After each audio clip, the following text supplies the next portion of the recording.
BMG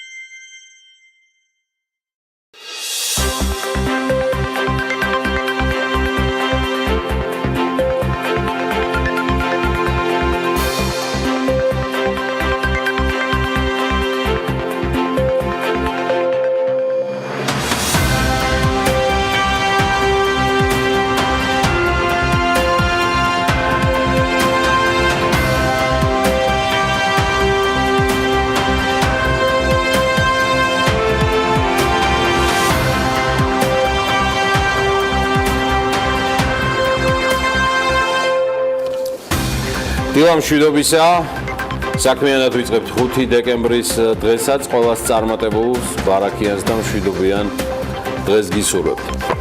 პრეზიდენტის სარეზერვო ფონდი უქმდება, საქართველოს ახალი პრეზიდენტის ადმინისტრაციის დაფინანსება კი თითქმის 4 მილიონი ლარით მცირდება.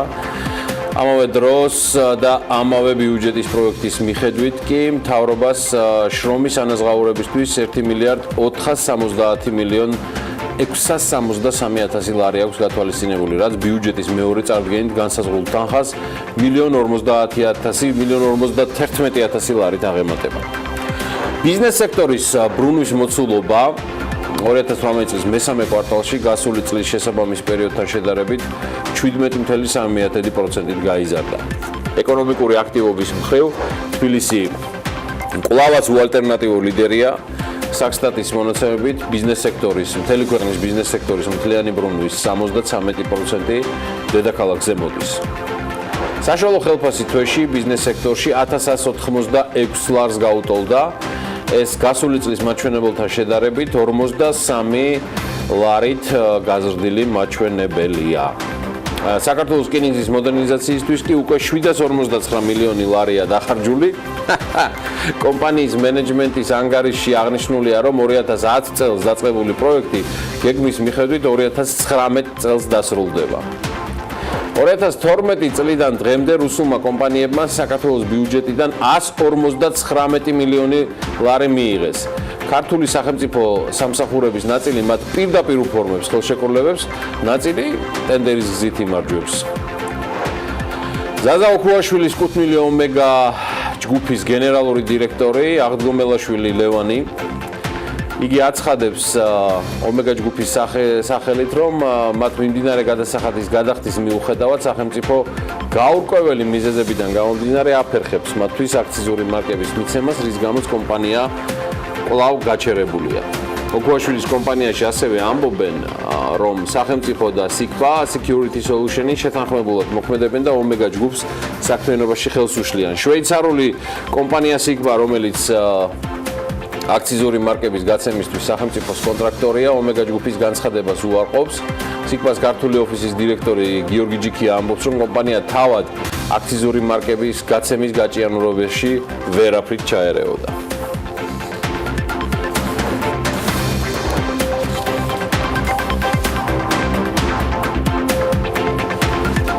დილამშვიდობის კიდევ ერთხელ ყველას, მე მართლა და გულწრფელად ვიყავი ამაყი, როცა მოაკვირდებოდი სალომე ზურაბიშვილის და გიორგი მარგოლაშვილის შეხვედრას პრეზიდენტის ავლაბრის რეზიდენციაში. მოქმედი და არჩეული პრეზიდენტების შეხვედრა სრულად ახალ ტონს მისცემს. მე ამის დიდი იმედი მაქვს პოლიტიკურ კულტურას ქვეყანაში, იმ ისტორიული, თუმცა ისტორიულად ისტერიული და ემოციური არჩევნების შემდეგ ეს კადრი ნამდვილად მნიშვნელოვანი მონაპოვარია ქართული დემოკრატიის და მე გულწრფელად ვულოცავ საქართველოს და მას შემდგომ წინსვლას ვუსურვებ. მანამდე კი არის დიდი და გრძელი გზა, საკმაოდ მკაცრი შენიშვნებით და რეკომენდაციებით მოფენილი ჩვენი საერთაშორისო პარტნიორებისგან. ეს არის შეერთებული შტატების ადმინისტრაციაც დაჟინებით ითხოვს, რომ უცხოელი დამკვირვებელთა კორპუსის შენიშვნების და რეკომენდაციების სასწრაფოდ გატარება მოხდეს ცხოვრებაში, რათა პრაქტიკულად აღმოიფრას ყველა მანკიერი თუ სისტემური გადაცდომა, რასაც არჩევნებისას მრავლად ჰქონდა ადგილი. სხვა შორის უახლოეს მომავალში ჩვენ კიდევ ერთ რეზოლუციას დაუბრუნდებით, რომელიც არჩევნებამდე ევროკავშირმა მიიღო საქართველოსთან დაკავშირებით, რომელიც სრულად დაუმსახურებლად ჩაიყლაპა ქართული წინასაარჩევნო ბატალიების მორევში. არადა თუ რაიმე იყო დამაფიქრებელი, სწორედ ამ რეზოლუციაში გახდათ საუბარია ჩვენი ვალდებულებების შესრულებაზე ასოცირების ხელშეკრულებასთან დაკავშირებით. მოკლედ ამაზე მოგვიანებით მანამდე კი 2019 წლის სახელმწიფო ბიუჯეტის თანახმად საქართველოს პრეზიდენტის ადმინისტრაციის დაფინანსება 40%-ით ეს არის 3.800.000 ლარი მცირდება. 2019 წელს პრეზიდენტის ადმინისტრაციის დაფინანსება 6 მილიონი იქნება. ამასთან ის 60 ადამიანამდე შემცირდება ადმინისტრაციაში დასაქმებულთა რაოდენობა, რომელიც აქამდე 140 ადამიანით იყო წარმოდგენილი. ადმინისტრაციის დაფინანსების შემცირების პარალელურად 2019 წლის ბიუჯეტში გათვალისწინებული აღარ არის საქართველოს პრეზიდენტის სარეზერვო ფონდი, რომელიც ბოლო წლებში 5 მილიონი ლარი გახდათ. საინტერესოა ის გარემოებაც, რომ ეს სიახლე აისახა ბიუჯეტის გადამუშავებულ მესამე ვარიანტში, რომელიც პარლამენტს 30 ნოემბერს წარედგინა. წინა ვარიანტში, რომელიც პარლამენტს 5 ნოემბერს წარედგინა, პრეზიდენტის ადმინისტრაციის დაფინანსება 9.800.000 ლარი იყო, ანუ არ მცირდებოდა და ასევე გასათვალისწინებელია პრეზიდენტის სარეზერვო ფონდი 5 მილიონი ლარიც, რომელიც ასევე გაუქმებულია. იმავე დროს, იმავე ბიუჯეტის პროექტის მიხედვით, მთავრობის შრომის ანაზღაურება 1.470 მილიონი ლარით არის წარმოდგენილი, რაც ბიუჯეტის მეორე წარდგენით განსაზღვრულ თანხას 1.051.000 ლარით აღემატება. ამ ცვლილების შესახებ დამატებითი ინფორმაცია ბიუჯეტის პროექტის განმარტებით ბარათში მოცემული არ გახლავთ. აი, რაც შეეხება საჯარო სექტორის იმ მოსამსახურეებს და იმ თანამდებობის პირებს, რომელთაც 2019 წელს ხელფასები ეზრდება, მათთვის გათვალისწინებული თანხა ბიუჯეტის როგორც მეორე, ისე საბოლოო ვარიანტში უცვლელად არის შენარჩუნებული. მომავალი წლის 1 იანვრიდან დაბალი რანგის პოლიციელთა, ისევე როგორც სასაზღვრო პოლიციაში დაბალი რანგის პოლიციელების ხელფასი ჯამში ამ ყველაფერზე იქნება საკმაოდ სერიოზული თანხა გადადებული. გარდა ამისა, ბიუჯეტის პროექტში 5.5 მილიონი ლარი არის გათვალისწინებული მეხანძრეებზე და მაშველებზე ხელფასების ზრდისთვის და პოლიციელებზე რამდენადაც მახსოვს ეს იყო 250 მილიონი ლარი. ხელფასების ზრდა საქართველოს სახელმწიფო უსაფრთხოების სამსახურშიც არის დაგეგმილი, კერძოდ ამ ფინანსური დოკუმენტის მიხედვით 6 მილიონ ლარამდე არის გათვალისწინებული დაბალი რანგის მომსახურეთა ხელფასების 250 ლარი ზრდისთვის. ცნობისთვის მიმდინარე წლის საბიუჯეტო გეგმის მიხედვით შრომის ანაზღაურების მუხლით ჯამურად 1.413 მილიონი ლარი არის გათვალისწინებული, რაც მომდევნო წლის გეგმა 57 მილიონი ლარით 57.454.000 ლარით აღემატება. არჩეული ქალბატონი პრეზიდენტი ორბელიანების შედარებით მოგრძალებულ სასახლეში დაიდებს ბინას შემდეგი 6 წლით. მის აპარატს უხელმძღვანელებს საქართველოს პატრიარქის ფონდის ალბათ უკვე ყოფილი თავმჯდომარე ლაშა ჟვანია, რაზეც იმედია შეთანხმდნენ პატრიარქი და პრეზიდენტი, სხვანაირად ეს არც გამოვიდოდა. ამასობაში კი არჩეული მოქმედი პრეზიდენტების მიმართ დიდი უცხოური მედია ინტერესიც იყო. ყველას აინტერესებს, რა განწყობით და გეგმებით მიდის გიორგი მარგველაშვილი და რას აპირებს ქალბატონი არჩეული პრეზიდენტი. აქტიურობენ უცხოური ტელევიზიები და ამისთვის დროს არც მათი რესპონდენტები იშურებენ. ვიდრე საერთაშორისო გამომცემლები წამსვლელ და მომსვლელ პრეზიდენტებზე წერენ, ჩვენებურები შესაძლო სამთავრობო ცვლილებების რეალობასთან კავშირის დადგენას ცდილობენ. ამ კითხვა-მოკითხვაში კი შინაგან საქმეთა მინისტრისგან გუშინ ჟურნალისტებმა პასუხიც მიიღეს, რომ გიორგი გახარიას სამთავრობო ცვლილებებზე წარმოდგენა არ აქვს და მინისტრის და ვიცე-პრემიერის თქმით, მას როგორც მინისტრს ბევრი საქმე აქვს და სწორედ ამით არის დაკავებული. წარმოდგენა არ მაქვს ამაზე. სამწუხაროდ ბოლო 2 თვის განმავლობაში იმდენად ვიყავით ჩართული ამ რაღაც პოლიტიკურ ციებ-ცხელებაში, აი საერთოდ არ გვაქვს ახლა მაგისთვის დრო მე პირადად. უამრავი საქმე გვაქვს გასაკეთებელი და აი ეს ღონისძიება, რომელიც ჩვენ დღეს ჩავატარეთ, გადადებული ქონდა უკვე ორჯერ. და ასეთი ღონისძიებების მთელი რიგი გვაქვს. ამიტომ წარმოდგენა არ მაქვს ასე საუბრობთ. არც ვიცი მართლა გუცხელად თორე გეტყობთ. საქმე კი მას და სხვებსაც ბევრი დაუგროვდათ, მთავარია შედეგი ვნახოთ და აგერ ბატონო მიბაძეთ თუნდაც კოლეგებს, თან ყველას და ზოგიერთს ეს მართლა პროფესიულ დონეზეც კარგად გამოსდით. რაზე ვსაუბრობ და რომელ კოლეგაზე, ამას ახლავე მოგახსენებთ. თუ არ ვშტები, ეს ავსტრალიის პარლამენტში მოხდა კულტურის მინისტრმა დავით ტეპლემანმა 2018 წელი სიმღერით შეაჯამა და მან საიმონ ენდ განფორკელის სიმღერით Sound of Silence ეს ტექსტი გადააკეთა და გამარჯობა ჩემო სპიკერო ძველო მეგობარო, ესე იწყება. მისი სიმღერა და შემდეგ მისი კოლეგების და პარლამენტის საქმიანობას აჯამებს. Hello, speaker, my old friend. I've come to talk with you again. It's a story of some downs and ups, of the Eagles and their Premiership Cup, of a year which finished with our share of the GST for our treasury. That's been their year in Parliament. The legislation program's grand. Plastic bags have now been banned. We've now got ესეთი ამბავი ხდება ავსტრალიაში. არადაც თავისუფლად შეიძლება ქართული პოლიფონია თან მრავალხმიანი, იგივე საქართველოს პარლამენტშიც. ხო, რატომაც არა. საქართველოს პარლამენტში შედგეს, თუმეტეს ამის ყველანაირი მონაცემები არსებობს მერწმუნედ იმას 50 კაციან კონტინგენტში, რომელიც საქართველოს პარლამენტშია წარმოდგენილი და პირველი იანვრიდან სწორედ თბილისში დაიდებენ ბინას და აღარ მოუწევთ ქუთაისის სიარული. კარგი, ეს პირველი შემთხვევა არ არის, როცა ტეპლემანმა პარლამენტში იმღერა, გასულ წელს მან წლის შემაჯამებელი გამოსვლა Monty Python-ის The Galaxy Song-ის თავისებური ვერსიით დაასრულა. დევიდ ტეპლემანი დამატებით ანაზღაურებას ამ შესრულებისათვის არ ითხოვს. მე ეჭვი მაქვს, რომ ეს არის საუბარი, არასწორად არის ტიტრი, იმიტომ რომ პროექტები ეს არის საუბარი ავსტრიაზე და არა ავსტრალიაზე და ამიტომ ბოდიშუხტი მაყურებელს, სწორედ ამიტომ მქონდა წეღან პაუზა. საუბარია თუ ესე არის, მე მაშინ მევიხდი ბოდიში თუ მე შემეშალა და არ უნდა ელოდოს, მაგრამ მოკლედ ვინც შოუს წამყვანობის კარიერაზე რომ ეფიქრა იქნებ Forbes-ის რეიტინგშიც მოხვედრილიყო, ეხლა აი ამაზე მინდა გაგიზიაროთ ამბავი. მცირედი გადახვევა სატელევიზიო წამყვანებზე და ამაში Forbes-ის ერთი მასალა გამომადგება.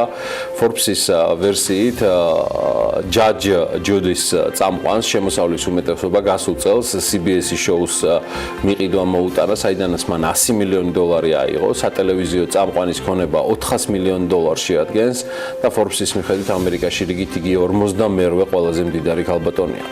ამერიკულ რეალიტი შოუს Judge Judy's ყოველდღიურად 10 მილიონამდე მაყურებელი ყავს. შოუს სხვადასხვა სამართალდარღვევებზე, სასამართლოს გადაწყვეტილებებს აცნობს მაყურებელს და აი განსაკუთრებული პოპულარობით სარგებლობს. მეორე ადგილზე რეიტინგში Ellen DeGeneres-ია, მან ერთ წელიწადში $87.5 მილიონი შემოსავალი მიიღო. ამერიკელი წამყვანისთვის ეს წელი ერთ-ერთი ყველაზე მომგებიანი აღმოჩნდა. მარტო Netflix-ისგან მას $20 მილიონი აქვს და თანხის დანარჩენი ნაწილი საკუთარი შოუსგან და სხვა გადაცემებით. ეს იყო Little Big Shots, Splitting Up Together პროდიუსერობისგან, ჯამშიც ასე რომ პროდიუსერობს DeGeneres-ი, აქედანაც მიიღო. მესამე ადგილზე Phil McGraw-ა, Dr. Phil McGraw, მან წლიურად $7.5 მილიონი გამოიმუშავა. ის პრაქტიკოსი ექიმი არა, თუმცა დააფუძნა აპლიკაცია სახელწოდებით Doctors on Demand, რომელიც მომხმარებლებს ფსიქოლოგებთან და ფსიქიატრებთან აკავშირებს. ძალიან სამწუხაროა, რომ ამისი ადაპტირება საქართველოში არ ხდება, სერიოზულად დაგჭირდებოდა. The Bull, The Doctors, Daily Mail TV, ეს არის ის წყაროები, საიდანაც ის სწორედ გენერირებს ამხელა შემოსავალს. $77.5 მილიონზეა საუბარი. მეოთხე ადგილი Ryan Seacrest-ის ქვეშ არის, მან წლიურად $74 მილიონი გამოიმუშავა. სატელევიზიო რადიო წამყვანსა და პროდიუსერს განსაკუთრებული პოპულარობა ცნობილმა American Idol-მა მოუტანა და ხუთეულს კი ყველასათვის თქვენთვის ალბათ და იმედი მაქვს შედარებით ნაცნობი Steve Harvey. კრაუს მან ერთ წელიწადში 44 მილიონი გამოიმუშავა. ის წლების განმავლობაში სხვადასხვა გადაცემების წამყვანი იყო. ყველაზე ცნობადი მაინც Family Feud-ის სახით გახდა. გასულ წელს მან ახალი შოუ Steve დაიწყო. მოკლედ აი ესეა. თითქმის ზოგიერთი სახელმწიფო უწყების ტოლი შემოსავლები აქვს ამერიკაში ტელეწამყვანებს. ჩემდა და მათთა სამწუხაროდ ამ რეიტინგში ვერც დედაქალაქის და სამწუხაროდ ვერც ჩემი უსაყვარლესი აჭარელი კოლეგები ხვდებიან, იგივე თუნდაც აჭარის ტელევიზიიდან და ბოლომდე მართლები რო ვიყოთ ქართული მედიის საშუალებით ვერც ერთი სხვა სამწუხაროდ, მაგრამ ახლა საინტერესო ამბები აჭარიდან მაქვს. აჭარა ტივის ინფორმაციით ხმაურიანი საკრებულოს ხდომის მიზეზი ამ ორი დღის წინ ბათუმში მოხმარებული გამონაცვალი და ქობულეთელებისგან დაწუნებული ავტობუსების ფოთელებისთვის გადაცემის მიზეზი გახდა. მოკლედ, ხდომაზე პატრიოტ არიაცის წარმომადგენელმა ბატონმა მამულაძემ, არჩილ მამულაძემ და უკვე დამოუკიდებელმა დეპუტატმა რაულ თავართილაძემ ბრძანეს, რომ უმჯობესი იქნებოდა ეს ავტობუსები აჭარის სხვა მუნიციპალიტეტებისთვის გადაეცა ბათუმის მერიას, რადგან სხვა რაიონებსა და ბათუმის შემოერთებულ ტერიტორიებზე ავტობუსების საჭიროება სერიოზულად დგას.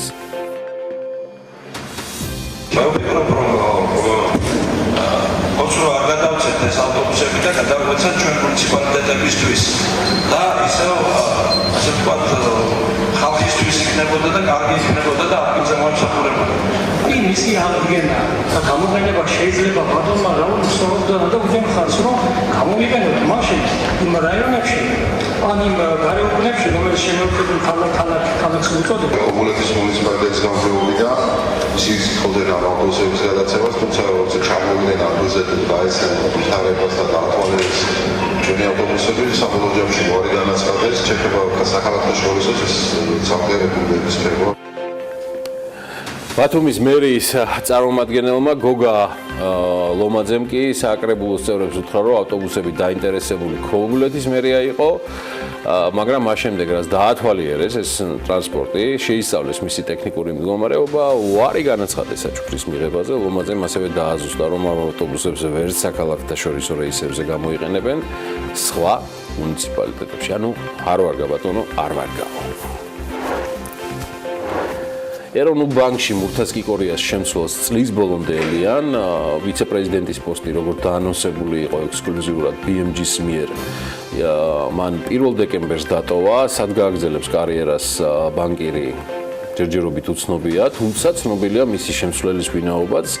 ეროვნული ბანკის საბჭოს წევრად და ახალ ვიცე-პრეზიდენტად პრეზიდენტმა გიორგი მარგველაშვილმა პარლამენტს აპუნა ლეჟავას კანდიდატურა წარუდგინა, მისი დამტკიცება წლის ბოლომდე მოხდება. ლეჟავას 12 წლიანი პრაქტიკული და თეორიული გამოცდილება აქვს საბანკო საქმეში და მისი რეზუმეს გადახედვისას ის საერთაშორისო საფინანსო კორპორაციაში, მსოფლიო ბანკსა და საქართველოს ეროვნულ ბანკში შრომობდა. ეროვნული ბანკის სამეთვალყურეო საბჭოში 6 წევრი რჩება: კობა გვენეტაძე, არჩილ მესტვირიშვილი, რობერტ სინგლეტერი, ვაჟა ჯანყარაშვილი, ნიკოლოზ გონგლიაშვილი და ნიკოლოზ ყაველაშვილი. მურთაზ კიკორია ბანკის საბჭოს წევრი 2016 წლის დეკემბერში გახდა, მანამდე იგი საქართველოს ბანკის გენერალური დირექტორიც გახდა. კარგი, გადავედით სხვა თემებზე. 2018 წლის იანვარ-ნოემბრის მონაცემებით საქართველოში საერთაშორისო მოგზაურთა ვიზიტებმა 8 მილიონს გადააჭარბა. ამავე შუალედში ამ 8 მილიონი ტურისტიდან შემოსავალმა საქართველოში 2 მილიარდ 817 მილიონი დოლარი შეადგინა. ეს ჟღანები ესე 2 მილიარდ 817 მილიონი. რატო გამოცხადდა გამარტივებული შესყიდვა გუდაურსა და სვანეთში სეზონის გახსნის ღონისძიებების შესყიდვებზე? გიორგი ჩოგოვაძის პასუხს BMG-ს სამკითხვაზე უკვე ანა ლაპიაშვილი გაგვაცნობს ბიზნეს სიახლეებში. და ისიც თავისი მშვენიერებით და თავისი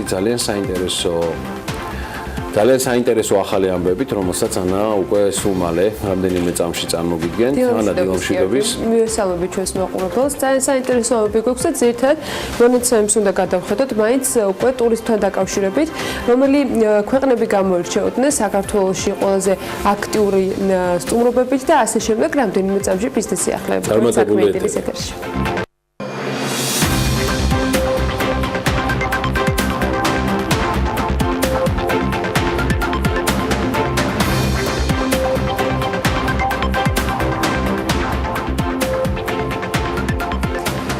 2018 წლის იანვარ-ნოემბრის მონაცემებით საქართველოში საერთაშორისო მოგზაურთა ვიზიტებმა 8 მილიონს გადააჭარბა და უფრო ზუსტად რომ ვთქვათ 8,08,829 შეადგინა, რაც იმას ნიშნავს, რომ ზრდა წინა წლის ამავე პერიოდს თუ შევადარებთ 10,6%-ია. ტურიზმის ეროვნული ადმინისტრაციის ინფორმაციით, საერთაშორისო ვიზიტორთა მიერ განხორციელებული ვიზიტების რაოდენობა 6,753,580 შეადგინა და ზრდა არის თითქმის 12%, მხოლოდ 1/1000 აკლია.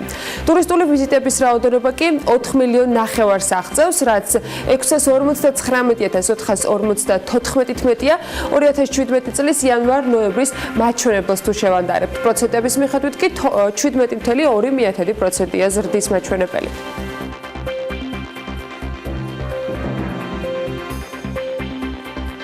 ყველაზე მეტი საერთაშორისო ვიზიტი რუსეთიდან განხორციელდა 1,341,127 სტუმარი ყავდა სწორედ ჩრდილოელი მეზობლისგან, აქ ზრდის მაჩვენებელი პროცენტულად 23,8%-ია. რეიტინგის მიხედვით თუ დავალაგებთ, მას აზერბაიჯანი მოჰყვება თითქმის 10%-იანი ზრდით. შემდეგ სომხეთი მოდის 1,162,220 სტუმრით და მას მოჰყვება თურქეთი 11,6%-ის ზრდის მაჩვენებლით. პოზიტიური ტენდენცია ნარჩუნდება ასევე ევროკავშირის ქვეყნებიდანაც. საქართველოში საერთაშორისო ვიზიტების რაოდენობის კუთხით განსაკუთრებით გამოირჩეოდნენ ესტონეთი, რუმინეთი, სლოვაკეთი, ნიდერლანდები, გერმანია, ლატვია, ჩეხეთი, საფრანგეთი, გაერთიანებული სამეფო და ასე შემდეგ. ცალკე ნოემბრის თვეს თუ ავიღებთ, საქართველოში 598,312 საერთაშორისო მოგზაურის ვიზიტი განხორციელდა, ზრდა წინა წლის ამავე თვეს თუ შევადარებთ, იყო თითქმის 6,9%. საერთაშორისო ვიზიტორების მიერ განხორციელებული ვიზიტების რაოდენობა 485,319 შეადგინა და აქ თითქმის 6%-იანი ზრდა არის. ტურისტული ვიზიტების რაოდენობა კი 307,262 იყო. ეს 37,671 მეტია 2017 წლის ნოემბრის მაჩვენებელზე და 14%-იან ზრდას ნიშნავს. 2018 წლის იანვარ-ოქტომბრის მდგომარეობით უცხოური ტურიზმიდან შემოსავალმა ქვეყანაში 2,817 მილიონ დოლარს შეადგენდა. ზრდა იყო თითქმის 20%-იანი წინა წლის ამავე პერიოდს თუ შევადარებთ. ამავე დროს უნდა აღვნიშნოთ, რომ 2018 წლის პირველ-მეორე კვარტლის მდგომარეობით შემოსავლები უცხოური ტურიზმიდან საქართველოში 1,361 მილიონს შეადგენდა, ანუ თითქმის 29%-იან ზრდას აფიქსირებდა, 305 მილიონით მეტია, ვიდრე წინა წლის იმავე პერიოდს თუ შევადარებთ. ტურიზმის წილი მთლიანში და პროდუქტში კი 2018 წლის იმავე პირველ და მეორე კვარტლის მონაცემების მიხედვით 7,1% იყო. ზრდა წინა წელთან შედარებით 17,2%. 2017 წლის ჯამური მონაცემებით კი ტურიზმის წილი მთლიანში და პროდუქტში შეადგენდა 6,8%-ს. წინა წლის ანალოგიურ პერიოდთან შედარებით ზრდა 11,9%-ია. ტურისტებისათვის ესეც საინტერესო ამბავი უნდა იყოს, გუდაურში სეზონის გახსნის ღონისძიება 315,000 ლარი დაჯდება. შესაბამისი მომსახურების შესყიდვას კი ტურიზმის ადმინისტრაცია გამარტივებული წესით ტენდერის გარეშე განახორციელებს. ნებართვის მისაღებად ადმინისტრაციამ შესყიდვების სააგენტოს მიმართა. უწყების დასაბუთებაში ნათქვამია, რომ საზოგადოებრივი და სახელმწიფო მნიშვნელობის ღონისძიების მოკლე ვადებში სათანადო ხარისხით ჩატარების მიზნით ღონისძიების სპეციფიკიდან გამომდინარე შეუძლებელია მოცემული ღონისძიებების და მისთვის საჭირო სხვადასხვა საშუალებების ღირებულებების წინასწარ დადგენა. საზეიმო ღონისძიება კი ამინდის შესაბამისად 15-23 დეკემბრის შუალედში უნდა ჩაინიშნოს. ასევე გამარტივებული შესყიდვის უფლებას ითხოვს ადმინისტრაცია სვანეთში ზამთრის ტურისტული სეზონის 22 დეკემბერს საზეიმო ღონისძიებით გასახსნელად. ამ შემთხვევაში ჩოგოვაძის უწყება 226,000 ლარის ღირებულების მომსახურება შეიცეს. შესყიდვის დოკუმენტაციაში მენიუც გაწერილია 300 ჰოთ-დოგი, ამდენივე მინი ბურგერი, 150-150 მინი ხაჭაპური, კუბდარი, ლობიანი, ყავა, ჩაი და ასე შემდეგ სპირტიანი სასმელებიც. ამავე დოკუმენტაციის მიხედვით მენიუ 250-მდე სტუმარზეა გათვლილი. რატომ გამოცხადდა გამარტივებული შესყიდვა გუდაურსა და სვანეთში სეზონის გახსნის ღონისძიებებისათვის? ეს კითხვა BMG-მ გიორგი ჩოგოვაძის დაუსვა და ტურიზმის ადმინისტრაციის ხელმძღვანელი ამბობს, რომ წელს როგორც გუდაურში, ისე სვანეთში ინტერესთა გამოხატვა და ფასთა კვლევა არა ფასების მიხედვით, არამედ კონცეფციის მიხედვით მოხდება და შესაბამისად ორივე კურორტზე ერთნაირი პროცედურები განხორციელდება. საჭიროება დადგა, იმიტომ რომ წელს ჩვენ გუდაურში აღნიშნავთ თვითონ კურორტის 30 წლის თავს, თვითონ კონკურსი ჩატარდება არა მარტო თანხაზე, ამ შემთხვევაში ჩვენ კონკურსს ჩავატარებთ კონცეფციაზე და ეს კონცეფციაზე ინტერესთა გამოხატვა უკვე გაგზავნილია რამოდენიმე კომპანიასთან. ეს ყველაფერი ემსახურება იმას, რომ როგორც ადგილობრივ დონეზე, ასევე საერთაშორისო დონეზე ჩვენ განვაცხადოთ, რომ კურორტები მზად არის, კურორტები გახსნილია და უპასუხისმგებლად საერთო ჯამში უფრო მეტ ტურისტს საქართველოში. ბესტის მუნიციპალიტეტის მერი კახა ჟორჟოლიანი მიიჩნევს, რომ თვითმმართველობებმა რეგიონების განვითარებაზე უფრო მეტი პასუხისმგებლობა უნდა აიღონ. მან BMG-სთან 2019 წლიდან მუნიციპალიტეტების დაფინანსების სისტემაში დაგეგმილი ცვლილებების შეფასებისას ისაუბრა ამ თემაზე, რომლის თანახმადაც თვითმმართველობების ბიუჯეტში დამატებული ღირებულების გადასახადის 19% განაწილდება. ბესტის მუნიციპალიტეტის საკრებულოს წევრმა როდამ გვარმიანმა კი აღნიშნა, რომ 2019 წლის ბიუჯეტის პროექტის მიხედვით ბესტის მუნიციპალიტეტის დაფინანსება მიზნობრივი და კაპიტალური ტრანსფერის გათვალისწინების გარეშე 8.700.000 ლარი იქნება, რაც ამ წლის თანხას 1.300.000 ლარით აღემატება. რაც შეეხება დღეგის განაწილების ფარგლებში დაფინანსებას, მომავალ წელს ეს მაჩვენებელი ბესტის მუნიციპალიტეტისათვის 3.346.000 ლარია. 2011 წლიდან დღემდე საერთაშორისო ინვესტორთა ასოციაციის წევრმა კომპანიებმა საქართველოში $6 მილიონ ინვესტიციები განახორციელეს. ასოციაციაში დღეის მდგომარეობით სხვადასხვა სფეროში მოღვაწე 14 კომპანიაა გაწევრიანებული, რომლებიც მრეწველობის, მშენებლობის, ტურიზმის და მედიცინის სფეროებში ახორციელებენ ინვესტიციებს. საერთაშორისო ინვესტორთა ასოციაციის თავმჯდომარე ოსმან ჩალიქშანი BMG-სთან ამბობს, რომ მათ წევრ კომპანიებს ამ დროისათვის 3 მიმდინარე პროექტი აქვთ. ერთ-ერთი მათგანი სამტრედიაში ტექსტილის ქარხნის პროექტია, რომელიც 250 ადამიანს დაასაქმებს. ჩალიქშანის თქმით, პროექტზე $1 მილიონ თურქული ინვესტიცია ხარჯება, ქარხნის გახსნას კი ინვესტორი კომპანია თვენახევარში გეგმავს. მიმდინარე პროექტებს შორის არის მცირე სასტუმროს და საგამოფენო სივრცის პროექტები ბათუმშიც. დღემდე ასოციაციის წევრ კომპანიებს საქართველოში 16,000-ზე მეტი ადამიანი ჰყავთ დასაქმებული. დეკეკოლგა სამეგრელოში არსებული კიდევ ერთი კოოპერატივი გახლავთ, რომელიც ეიმპარტის პროგრამაში მონაწილეობდა. მისი ძირითადი საქმიანობა კი სასათბურე მეურნეობაა. კერძოდ მარწყვის წარმოება, თუმცა სათბურში მოჰყავდათ სხვადასხვა ბოსტნეული ყვავილები და მწვანილებიც. ბროკოლის მოყვანა უკვე შემოდგომიდან დაიწყეს და მოსავალს 2 თვეში აიღებენ. უახლოეს მომავალში კოოპერატივის თავმჯდომარე დავით კუჭუხიძე ჩირის საწარმოს გახსნასაც აანონსებს, რომელიც დაახლოებით 1 თვეში ფუნქციონირებას დაიწყებს და ჯამში 17,000 ლარზე მეტის ინვესტირება განხორციელდება. 2018 წლის 10 თვეში საქართველოსთან ექსპორტზე სულ $45.8 მილიონ თხილია გასული, რაც წინა წლის 10 თვის მონაცემებს თუ შევადარებთ, თითქმის 19 მილიონით ნაკლებია. საქსტატის მონაცემების მიხედვით კი წელს პირველ კვარტალში $18 მილიონ-ზე მეტი თხილის ექსპორტი განხორციელდა. მეორე კვარტალში 10 მილიონამდე, მესამეში კი 11,579,000-ის.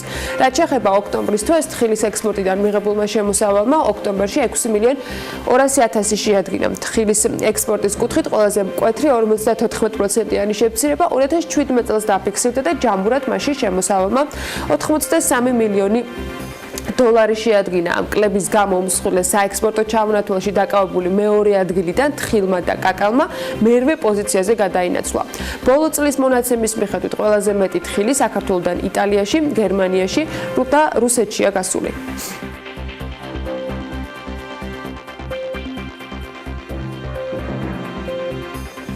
ხილიდან პირდაპირ ფეხბურთს ვინაცვლებთ.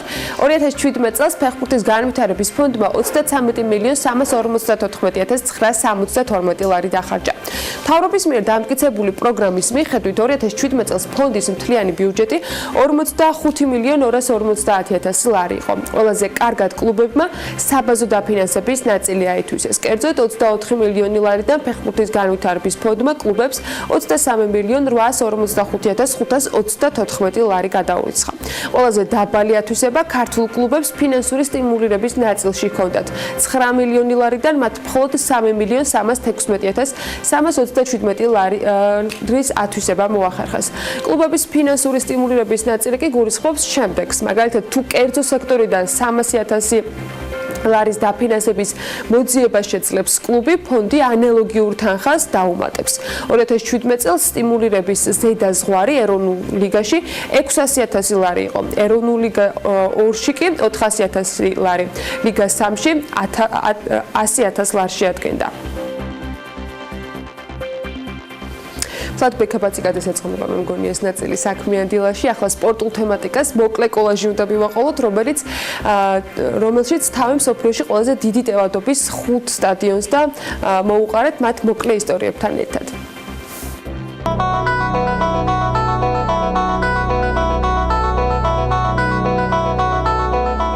სოფლიოში ტევადობით ყველაზე დიდი სტადიონი ჩრდილოეთ კორეაში მდებარეობს. პირველი მაისის სტადიონი 1989 წელს იმისთვის აშენდა, რომ ახალგაზრდებისა და სტუდენტების რიგით მე-13 ფესტივალი ჩატარებულიყო. ახლა ამ მოედანზე ჩრდილოეთ კორეა საშინაო მატჩებს ატარებს. პირველი მაისის სტადიონი 150.000 ადამიანს იტევს. სტადიონი სოლთ ლეიკი 1984 წელს აშენდა და ინდოეთის ქალაქ კალკუტაში მდებარეობს. ამ მოედანზე საკუთარი ფავორიტი გუნდის საგულშემატკივრად 120.000 ადამიანს შეუძლია დასწრება. სოლთ ლეიკის სტადიონზე ინდოეთის ნაკრები ძირითადად საშინაო შეხვედრებს მართავს. აცტეკა ლათინური ამერიკის ყველაზე დიდი სტადიონია. ეს მოედანი მექსიკის დედაქალაქში მეხიკოში 1966 წელს აშენდა, რომელმაც მსოფლიოს ჩემპიონატს ორჯერ უმასპინძლა. ამ მოედანზე დასწრება დაახლოებით 105.000 ქომაკს შეუძლია. აცტეკა 1986 წლის 22 ივნის გახდა სწორედ ის მოედანი, სადაც დიეგო არმანდო მარადონამ ხელით ლეგენდარული გოლი გაიტანა. მელბურნ კრიკეტ გრაუნდი ავსტრალიის სიდიდით ნომერ 1 სტადიონია. ის 100.000 გულშემატკივარს იტევს. ეს სტადიონი კრიკეტის ყველაზე დიდი მოედანია მსოფლიოში და ოლიმპიურ თამაშებსაც მასპინძლობს. აქ ხშირად შეხვდებით როგორც საფეხბურთო მატჩებსა და კრიკეტს, ასევე ავსტრალიურ ფეხბურთს და მძლეოსნობას. კატალონიის ბარსელონას საშინაო არენა კამპ ნოუ ევროპაში ტევადობით ყველაზე დიდი გახლავთ, ხოლო მსოფლიოში მეხუთე. მოედანი 1957 წელს აშენდა, 1982 წელს ის მსოფლიოს ჩემპიონატს, 1992 წელს კი ოლიმპიადას მასპინძლობდა. ამ სტადიონს 99.000 გულშემატკივრის მასპინძლობა შეუძლია.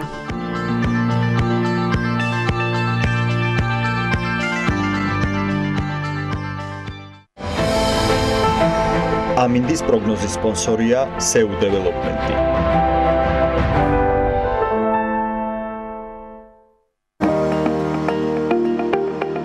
ამინდის პროგნოზის სპონსორია სადაზღვევო კომპანია უნისონი.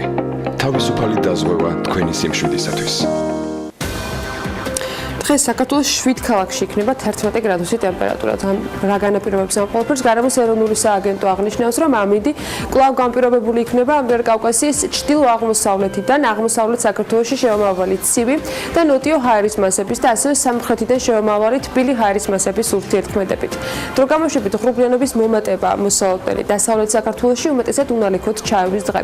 აღმოსავლეთ საქართველოს ზოგიერთ რაიონში კი იქნება მცირე ნალექი მაღალმთაში მოთოვს კიდეც. და რა თქმა უნდა იქნება ნისლი, ზოგან აღმოსავლეთის მიმართულების ქარიც იქროლებს, შესაძლოა ძლიერიც. სოხუმში 19 გრადუსია მოსალოდნელი, ბათუმში, ქობულეთსა და ქუთაისში 18 გრადუსი დაფიქსირდება, ზუგდიდში 19 გრადუსს ელოდებიან, ოზურგეთში მაქსიმალური ტემპერატურა 20 გრადუსი იქნება, ონში 14 და გორში 12. ცხინვალში დღის განმავლობაში 11 გრადუსია მოსალოდნელი, ისევე როგორც მარნეულში და რუსთავში. ახალციხეს რაც შეეხება, აქ 12 გრადუსამდე გათბება ჰაერი, ბორჯომში 11 გრადუსი იქნება, ისევე როგორც ბაკურიანში. ახალქალაქში მხოლოდ 9 გრადუსი დაფიქსირდება, სტეფანწმინდაში შესაძლოა იყოს თოვლჭყაპი და მცირე ნისლი, 5 გრადუსს მიაღწევს ტემპერატურული მაჩვენებელი, მხოლოდ თელავსა და თბილისში ორივე შემთხვევაში 11 გრადუსია მოსალოდნელი. თუ კი თელავში მცირე წვიმა იქნება ნისლის ფონზე, დედაქალაქში შესაძლოა დრო გამოშვებით ღრუბლიანობა გაიზარდოს, იწვიმოს კიდეც, აქაც შესაძლოა იყოს ნისლი, იქროლებს აღმოსავლეთის მიმართულების კარები, როგორც გითხარით, მაქსიმუმ 11 გრადუსამდე თუ გათბება ჰაერი. მადლობა ანას. სხვათა შორის ამ ბოლო რამდენიმე დღეა, როცა უკვე განსაკუთრებულად აცივდა და ამის დასტური ყოველდღე არის ანას, ჩემი თვალით ხშირად არ გამოდის ამინდის პროგნოზის წარდგენისას. გუშინ საქართველოს პარლამენტის წინ და თბილისის მერიამ ელექტროგაყვანილობა დაუმონტაჟა შულმოკლულ მამებს, რომლებიც აპროტესტებენ სიმართლის დადგენას და დროში გაწეულ დადგენას და სასამართლო პროცესებს.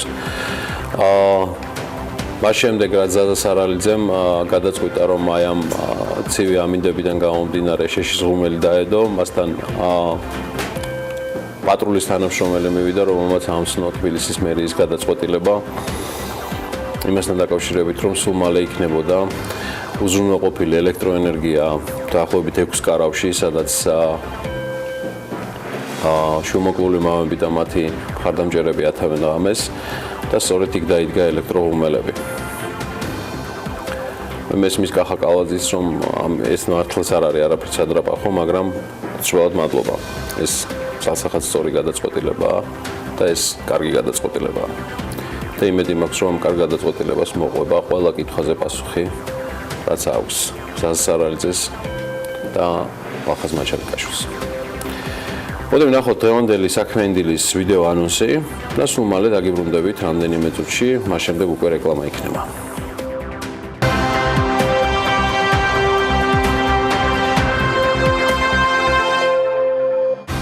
5 დეკემბერს დილას საქმიანად იწყებენ ირაკლი ტყებუჩავა, გიორგი ციკოლია, ალექსი პეტრიაშვილი, ლაშა პაპაშვილი, ნინო ზამბახიძე. დილა საქმიანია TV პირველზე.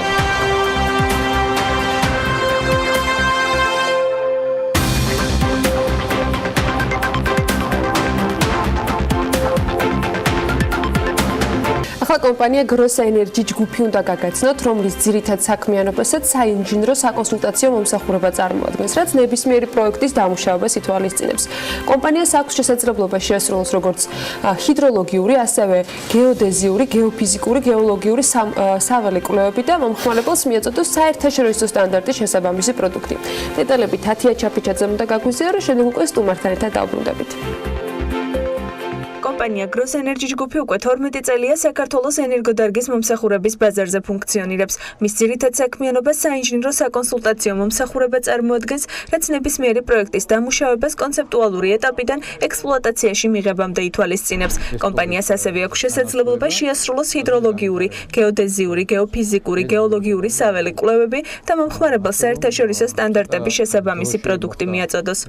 ვეწევით საკონსულტაციო საინჟინრო მომსახურებას ძირითადად ჰიდროელექტროსადგურების პროექტირებაში, ასევე პარალელურად ვეწევით ინფრასტრუქტურის მიმართულებითაც პროექტების მომზადებას. ვეწევით მომსახურებას საპროექტო საინჟინრო საქმიანობაში მთლიანად დაწყებული საინვესტიციო წინადადების მომზადებიდან დამთავრებული პროექტის განვითარების ზედამხედველობამდე. კომპანიამ უკვე წარმატებით დაასრულა რამოდენიმე ქარის სადგურის პროექტირება და მუშაობა მზის ელექტროსადგურებზე დაიწყო. გარდა ამისა, Grossa Energy ჯგუფმა წლების განმავლობაში საკმაოდ დიდი გამოცდილება დააგროვა გარემოსა და სოციალური საკითხების კუთხითაც, რამაც ამ დარგის უფრო ფართოდ განვითარება განაპირობა. მათ მიერ შესრულებულ პროექტებში შედის აჭარის წყლის პროექტიც, ამ ეტაპზე კი კომპანია 30-მდე პროექტზე მუშაობს. მცირე პროექტები რამოდენიმე უკვე აშენდა კიდეც, თქვა გურდიდი, ნაბეღლავი ჰესი, პატარა პროექტებია 2 მეგავატამდე. ვახორციელებთ დაახლოებით 20-30-მდე მცირე პროექტის პროექტირებას ამ ეტაპზე, ზოგიერთი უკვე მშენებლობის ეტაპზეც არის გადასული. რაც შეეხება საშუალო დონის პროექტებს, აქ ახალი კანონმდებლობის ცვლილებებიდან გამომდინარე ინვესტორები უფრო ელოდებოდნენ ამ ცვლილებებს და ველოდებით უახლოეს მომავალში, ან მომავალ წლიდან უკვე საშუალო ზომის, თქვა 20-დან 40 მეგავატის სიმძლავრის პროექტების განხორციელებას. შეპესა Grossa Energy ჯგუფი უახლოეს მომავალში საერთაშორისო ბაზრებზე გასვლას გეგმავს, ამისთვის კი 2019 წელს კომპანიაში ევროპული დონის სტანდარტების დანერგვა იგეგმება. კომპანია ასევე აქტიურად მუშაობს კადრების გადამზადების მიმართულებითაც. კონკრეტული ევროპული სერტიფიკატი მოიცავს ჩვენი ძვირადღირებული მომსახურების გატანას ევროპაში, ექსპორტს. შესაბამისად, მივიღებთ უკვე ძალიან დიდ კონკურენტულ ბაზარს, გავუწევთ კონკურენციას ისეთ დიდ კომპანიებს, როგორც არის ბოირი, ლამაიერი და ასე შემდეგ. 2019 წელს დაგეგმილი გვაქვს რამოდენიმე საერთაშორისო კომპანიის ბრენდის წარმომადგენლობის გახსნა საქართველოში, ეს ეხება ავტოდესკის და სხვადასხვა არქიტექტურული თუ კონსტრუქციული სოფტვერის რაც გამოგვადგება იმაში, რომ ავწევთ საქართველოში ხარისხი. გროს ენერჯი ჯგუფში ამ ეტაპზე 70-მდე ადამიანია დასაქმებული. მხოლოდ ერთ-ერთი ტყებულჩავებითაგან ახერხებს დღეს იყო საქმიანი დილის სტუმარი და წარადგინოს ეს მართლაც ძალიან მაგარი კომპანია. ბევრი მიზეზით, რაზეც საუბრობდა თათია ჩაფიჩაძე თავის სიუჟეტში, მინდა გაგაცნოთ ირაკლი ტყებულჩავა, რომელიც გროს ენერჯი ჯგუფის ფინანსური დირექტორი გახავთ. ირაკლი, დილოშუდების. მადლობთ, რომ ხართ ჩვენთან ერთად. საუკეთესო მოკითხები ბატონ ანგულის ჩვენგან. მხოლოდ ერთხელ მახსოვს თუ ორჯერ რაც იყო ჩვენთან ეთერში, მაგრამ საქმე რომელსაც აკეთებთ მართლაც უნიკალურია. რამდენად დატვირთულები ხარ თქვენ ახსენეთ რამდენიმე ათეული პროექტი, რომელშიც კომპანია არის ჩართული, ასევე დივერსიფიცირებულია სხვადასხვა მიმართულებით ადგილზე. როგორ დაიწყო ოჯახური ბიზნესი? ოჯახური ბიზნესი უფრო გახდა მე როგორც მივხვდი, იმიტომ რომ სხვადასხვა ადგილებში იყვნენ ტყებულჩავები მომხდნევია. განსაკუთრებით რომ ერთად შეკრებილი ყავით და ერთი კომპანია. 3 წლის წინ გადავწყვიტეთ მეც ჩემი ძმაც ესე თქვა შევერთებული ყავით მამაჩემის გუნდს, მამაჩემსა და მხარში დავდგომოდით და ერთობლივად გაგვევითარებინა ეს კომპანია. და ამის შემდგომ უკვე რაც მე და ჩემი ძმაც შევერთით, სულ სხვა მიმართულებით, სულ სხვა ენერგიით და სხვა ტემპით განავითარეთ ეს კომპანია. და დღეს უკვე ერთ-ერთი ვიტყოდი წარმატებული ქართული კომპანია ვართ. მისი პროფილი ზუსტად რო აღწეროთ გროს ენერჯი ჯგუფის. ეს არის მხოლოდ ფოკუსირება ჰიდროელექტროსადგურებზე თუ ამ ბიზნეს პროფილმა ირაკლი განისა და ცვლილება და ტრანსფორმირება. უფრო დივერსიფიცირებული გახდით მარტო ენერგეტიკის დარგზე იქიდან გამომდინარე რომ ხშირია საკანონმდებლო ცვლილებები თქვათ გარკვეული რყევები ეკონომიკაში ვფიქრობ რომ უფრო ძლიერი იქნება ორგანიზაცია, როდესაც დივერსიფიცირებული აქვს სერვისები სექტორიც, ამიტომ ჩვენ მახსენ რომ ინფრასტრუქტურული პროექტებზეც გავაკეთეთ აქცენტი, გზების პროექტირება, გადამცემი ხაზების სხვა ინფრასტრუქტურული დიდი და მასშტაბური პროექტების განხორციელება. წამოვიდა თუ არა აწ უკვე დივერსიფიცირებულ მიმართულებებზე, ირაკლი, შეკვეთები და კონტრაქტები გროს ენერჯის მიმართულებით. ამას ვამბობ არა ნიშნის მოგებით, არამედ იყო პერიოდი, როცა გროს ენერჯის უბრალოდ ალტერნატივა არ ყავდა იმ ნაწილში, რა სამუშაოებსაც ის ჰიდროელექტროსადგურებისთვის ასრულებდა. დიახ.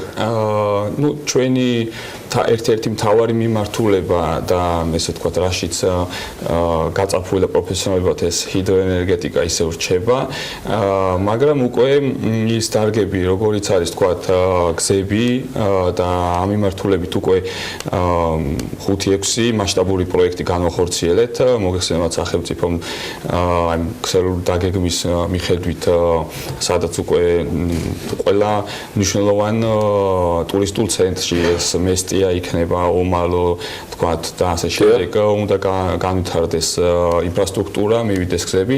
აი ესეთ პროექტებში მივიღეთ მონაწილეობა, უკვე 3 პროექტი დავასრულეთ და გარდა ამისა სხვა თვითონენერგეტიკაშიც ქარი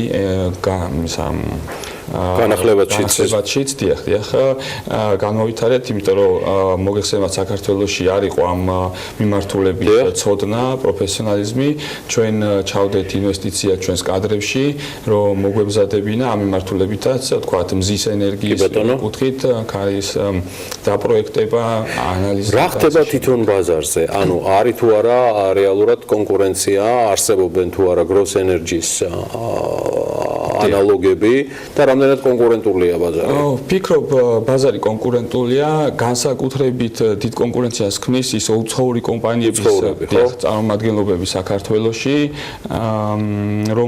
ვინაიდან საქართველოს ბაზარი, ენერგეტიკული ბაზარი უფრო აუთისებელი არის და არის ძალიან დიდი პოტენციალი, აქედან გამომდინარე უცხოური კომპანიების, როგორიც არის, თქვათ, შტუკი, ფიხნერი და ასე მოდმაგნოლადი ფაქტობრივად ყველა სურვილი აქვს რომ შემოვიდეს ბაზარზე და კონდეს ან წარმომადგენლობა, ან ადგილობრივი პარტნიორი რომ შეარჩიოს. დღეს თქვენი პორტფელიდან ყველაზე მეტი წილი დააკვეთებისა სახელმწიფოს მხრიდან არის თუ კერძო სექტორი? ჩვენი დაახლოებით 80% არის კერძო. კერძო მაინც. და 90% უცხოური დიახ, უცხოური ინვესტორი. ამიტომ ჩვენ მათთვის ყველაზე მთავარი არის ევროპული დასავლური სტანდარტები და მაღალი ხარისხი. ეს არის ის კონკურენტული უპირატესობა, ხო? რაზეც ვარ ჩვენ ორიენტირებული და მაქსიმალურად ვცდილობთ რომ ამ სტანდარტებს მივახავდეთ. 3 წელში 90% უცხოელი კლიენტების ასე ვთქვათ დათანხმება და დაპარტნიორება არ არის მარტივი ამბავი. რა არის კონკურენტული უპირატესობა, როდესაც ისეთი საერთაშორისო ორგანიზაციები გიწევენ დღეს ქართულ ბაზარის კონკურენციას, რომელიც თქვენ ჩამოთვალეთ, იმ გამოცდილებით, იმ წლებით და იმ სახელით, რომლებიც მათ აქვს თითქოს მთელი მსოფლიოს მასშტაბით. მე ვიტყოდი გამოცდილება ჩვენ გვყავს 90 წელს მიღწეული კადრები, რომელიც ენგურგესეც მუშაობდნენ, როდესაც ეს პროექტირება იყო და მიმდინარეობდა და მშენებლობა. და ის ახალგაზრდა თაობა, რომელსაც დაახლოებით ამ წლის განმავლობაში ჩვენ 57 ტრეინინგი ჩავატარეთ ორგანიზაციაში. ეს ახალგაზრდობა და ის გამოცდილი კადრები ერთობლივ სინთეზი მან მოგცა ის უპირატესობა, რომ ის ცოდნა გადავეცით ახალგაზრდა თაობას, ასევე ის ევროპული სტანდარტები, რაც ჩვენ ურთიერთობა ჰქონდა უცხოურ კომპანიებთან და მათი მოთხოვნებით, მათი დაკვეთით, ესე ვთქვათ, მოგვიწია და ვალდებული ვიყავით, რომ შეგვესრულებდნენ იმ სტანდარტები, გვესწავლა და მიგვეწოდებინა. აი ამ ერთობლიობამ მოგცა ის, რომ მივიღეთ მაღალი ხარისხის მომსახურება. TBC ბანკის დაჯილდოებაზე, სწორედ ამ რუბრიკის ქვეშ ვიმყოფებით და ძალიან ვხარო ყოველდღიურად, როცა მაქვს საშუალება. ძალიან საინტერესო რესპონდენტებსაც ვიცნობთ, კიდასტურეფანა.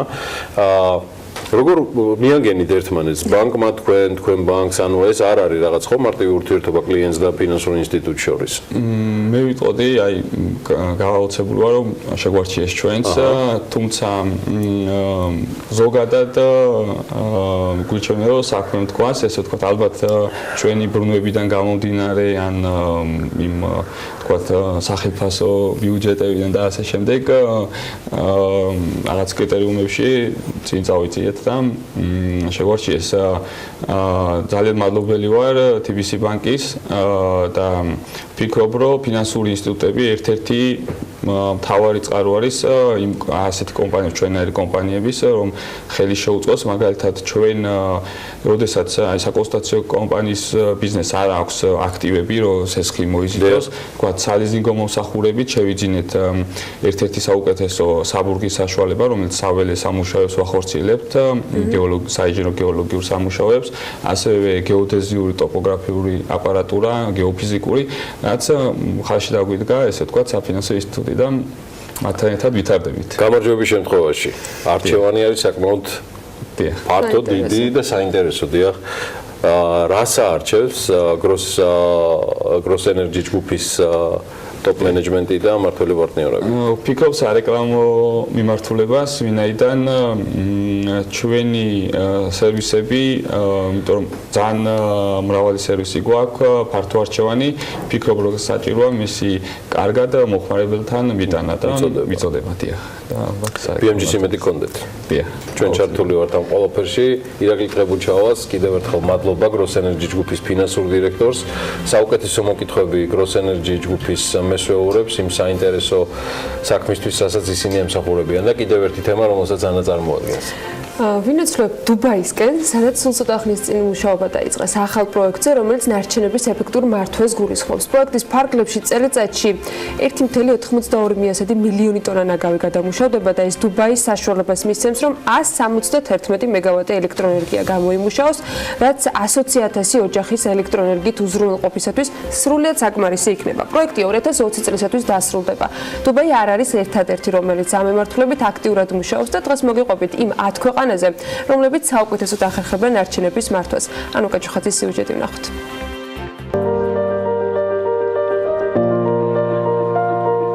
ევროპის გარემოსდაცვითი სააგენტოს მონაცემებით ავსტრია ნარჩენების გადამუშავებას მთელ მსოფლიოში საუკეთესოდ ახერხებს. ამ ქვეყანაში ნარჩენების 63% ნაგავს საყრელებზე იყრის თავს, საიდანაც გადასამუშავებლად იგზავნება. ავსტრიის კონსტიტუციის თანახმად მუნიციპალური ნარჩენები ფედერალურ და პროვინციულ მთავრობებს შორის იყოფა. ასევე არსებობს 2002 წელს შემუშავებული აქტი, რომელიც ნარჩენების მართვას განკარგავს. ნარჩენების 62%-ს გერმანიაც ამუშავებს. დარგის ექსპერტების შეფასებით ეს ქვეყანაც ავსტრიის მსგავსად ნარჩენების ეფექტურ მართვას ახერხებს. გერმანიას ტაივანი მოსდევს, სადაც ნაგავს საყრელებზე შეგროვებული 60%-ის გადამუშავება ხდება.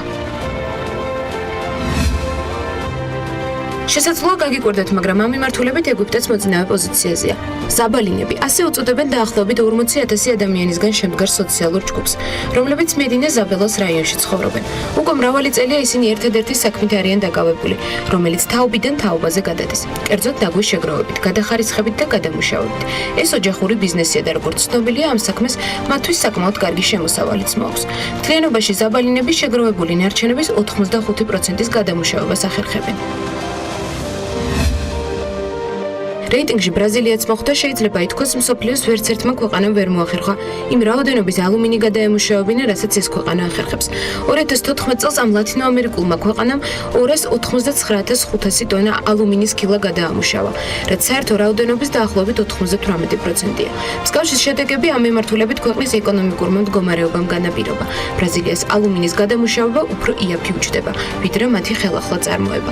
რეიტინგში ასევე ისეთი ქვეყნები მოხვდნენ, როგორებიცაა სინგაპური, სამხრეთ კორეა, დიდი ბრიტანეთი, იტალია და საფრანგეთი.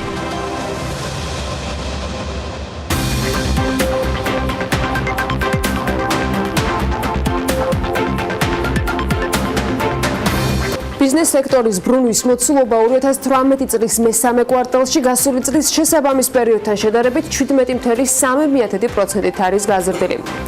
Malaysia Airlines საკუთარ პრობლემებში ადგილობრივ ავიაკომპანიებს ადანაშაულებს, თუმცა კონკრეტიკას მაინც ერიდება. თბილისის მერიაში შემავალმა თბილისის სატრანსპორტო კომპანიამ 220 პატარა 8 მეტრიანი ავტობუსების შესაძენად ტენდერი გამოაცხადა. ბიზნესი ახლებით დაუბრუნდით საქმიანი დილის ეთერში, საწვავის ფასის შემცირება გაგრძელდება. ამასთან დაკავშირებით განცხადება ნავთობპროდუქტების იმპორტიორთა კავშირმა გაავრცელა. მათი თქმით, Standard Poor's Global Platts-ის მიხედვით ბოლო პერიოდში შემცირებულია გლობალურ ბაზრებზე როგორც ნავთობის ფასი, ასევე ნავთობპროდუქტების ფასი. შესაბამისად, ამ ტენდენციების ასახვა დროის გარკვეულ პერიოდში საქართველოს საცალო ქსელზე აუცილებლად მოხდება. ეს მათ საყურადღებოდ, ვინც ცოტა ხნის წინ მაღალ ინფლაციას პროგნოზირებდა, ასე გამოეხმაურა ეროვნული ბანკის პრეზიდენტი საქსტატის ინფორმაციას ნოემბერში წლიური ინფლაციის 1,9%-მდე შემცირებასთან დაკავშირებით. ამით კიდევ ერთხელ დადასტურდა ჩვენ მიერ არაერთგზის გაცხადებული, რომ ინფლაციას გაცვლით კურსთან ცალსახა კავშირი არ აქვს, წერს მთავარი ბანკირი Facebook გვერდზე. კობაგონეტაძე კიდევ ერთხელ განმარტავს, რომ ინფლაციას და გაცვლით კურს შორის ცალსახა კავშირი არ არის. 2018 წლის ნოემბერში ინფლაციის წლიურმა მაჩვენებელმა სწორედ 1,9% შეადგინა და ინფლაციის ეს ნიშნული ეროვნული ბანკის მიერ განსაზღვრული მიზნობრივი ინფლაციის 3%-ის ფარგლებშია. ბიზნეს სექტორის ბრუნვის მოცულობა 2018 წლის მესამე კვარტალში გასული წლის ამავე პერიოდთან შედარებით 17,3%-ით გაიზარდა და 21,8 მილიარდი ლარი შეადგინა. საქსტატის ინფორმაციით ზრდის ტენდენციით ხასიათდება ბიზნეს სექტორის პროდუქციის გამოშვების მაჩვენებელიც. 2018 წლის მესამე კვარტალში მისი მოცულობა 10,7 მილიარდი ლარით არის განსაზღვრული, რაც 5,6%-ით აღემატება წინა წლის ამავე პერიოდის მაჩვენებელს. მესამე კვარტალში მთლიანი ბრუნვის 44,3% მსხვილ ბიზნესზე მოდის, 23,9% საშუალოზე და 32,1% მცირე ბიზნესზე. მცირედით განსხვავებული მდგომარეობა პროდუქციის მთლიანი გამოშვების შემთხვევაში. მსხვილ ბიზნესზე მოდის პროდუქციის გამოშვების თითქმის 40%, საშუალოზე დაახლოებით 26% და მცირე ბიზნესზე 35%-მდე. 2018 წლის მესამე კვარტალში ბიზნეს სექტორის ბრუნვის სტრუქტურაში ყველაზე მაღალი წილი 45,4% ვაჭრობის დარგზეა განაწილებული. ეკონომიკური აქტივობის მხრივ დედაქალაქი კვლავაც უალტერნატივო ლიდერია საქსტატის მონაცემებით ქვეყნის ბიზნეს სექტორის მთლიანი ბრუნვის 73.2% სწორედ თბილისზე მოდის. ამ წლის მესამე კვარტლის მონაცემებით რიგით მეორე ეკონომიკურად ყველაზე აქტიური რეგიონი აჭარის ავტონომიური რესპუბლიკაა. აქ ბიზნეს სექტორის მთლიანი ბრუნვის 7.4% ნაწილდება, 5.2%-ით მესამე ადგილზე ქვემო ქართლია და ბრუნვის 4.5%-ით იმერეთი. ხოლო მას მოყვება სამეგრელო ზემო სვანეთი 2.8%-ით. რაც შეეხება ბიზნეს სექტორის პროდუქციის გაშვებას, აქ დედაქალაქზე 64.6% ფიქსირდება, აჭარაზე თითქმის 9%, ქვემო ქართლზე 7%-მდე, იმერეთში 6%-მდე და სამეგრელო ზემო სვანეთში 3.2%. ბიზნეს სექტორში დასაქმებულთა საშუალო თვიურმა ანაზღაურება მისევ მესამე კვარტლის მონაცემებით 1186 ლარი და 70 თეთრი შეადგინა. 2017 წლის ამავე პერიოდს თუ შევადარებთ, ზრდა არის 43 ლარით და 20 თეთრით. საქსტატის ცნობით 55 ლარით და 40 თეთრით გაიზარდა ქალების საშუალო ანაზღაურება და მან 892 ლარი და 60 თეთრი შეადგინა. საქსტატის მონაცემების თანახმადვე მსხვილ ბიზნესში შრომის საშუალო ანაზღაურება 1193 ლარამდეა, 20 თეთრი აკლია. საშუალო ბიზნესში 182 ლარით მეტია, 1374 ლარი და 60 თეთრი და მცირე ბიზნესის შემთხვევაში 1070 ლარი ფიქსირდება.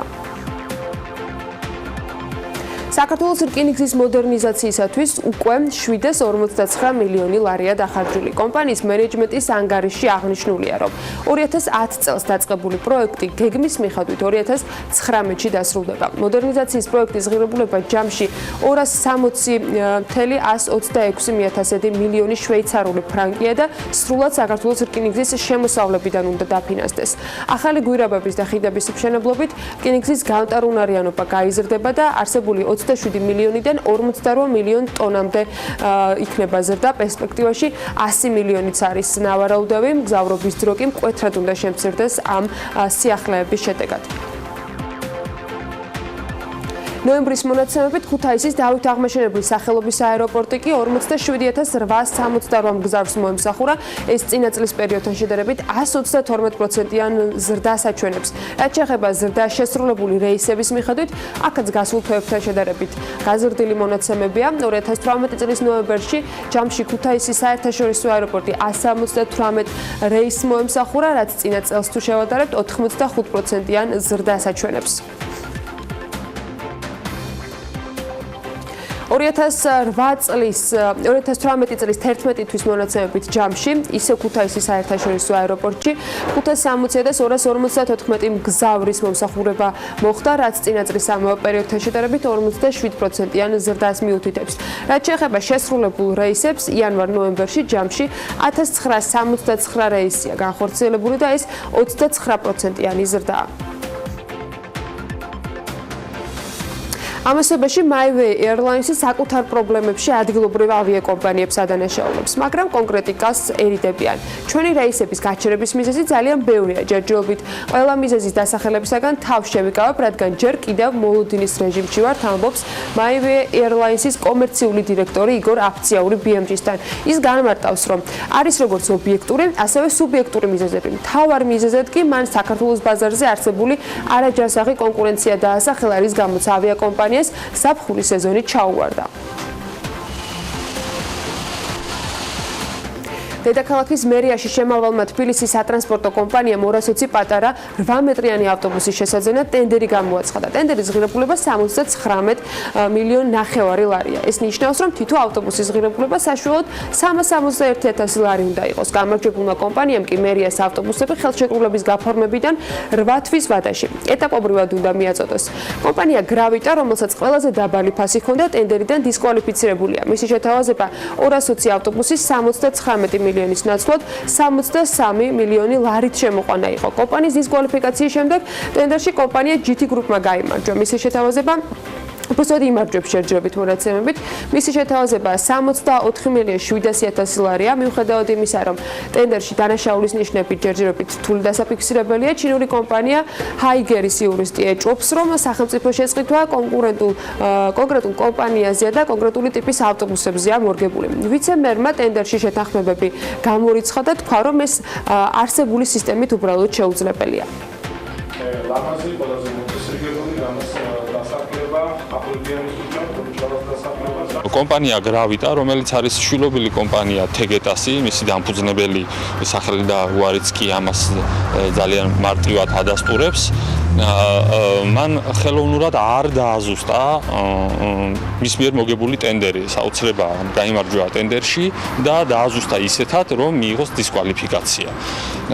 პრეტენდენტი მომდევნო არის ეს ეგრეთ წოდებული ივეკოს შემყვანი კომპანია, სადაც ფასი არის გაცილებით მეტი, 1,5 მილიონი. ავტობუსების ტენდერსაც შეეხება, ბოლოს გამოცხადდა 221 ავტობუსის ტენდერი და ის არ ჩაშლილა. და ჯერ კიდევ მიმდინარეობს და დისკვალიფიკაცია მოხდა, ეს აბსოლუტურად სატენდერო დოკუმენტაციის და პროცედურის ბრალი და მიზეზი ნამდვილად ამაში არ მდგომარეობს. ეს არის კომპანია, რომელმაც წარმოადგინა მისი წინადადება და თვლიდა, რომ აკმაყოფილებდა მინიმალურ პარამეტრებს, ვერ დააკმაყოფილა. ამისთვის არის სატენდერო კომისია, რომელიც ადგენს შესაბამისობას კონკრეტული პრეტენდენტის და თუ ვერ აკმაყოფილებს, მის დისკვალიფიკაცია ხდება. თუმცა იყო შემდეგი პრეტენდენტი და მის წინადადების განხილვა მიმდინარეობს. მე 8 ჯერა რომ ტენდერი გავა ბოლოში.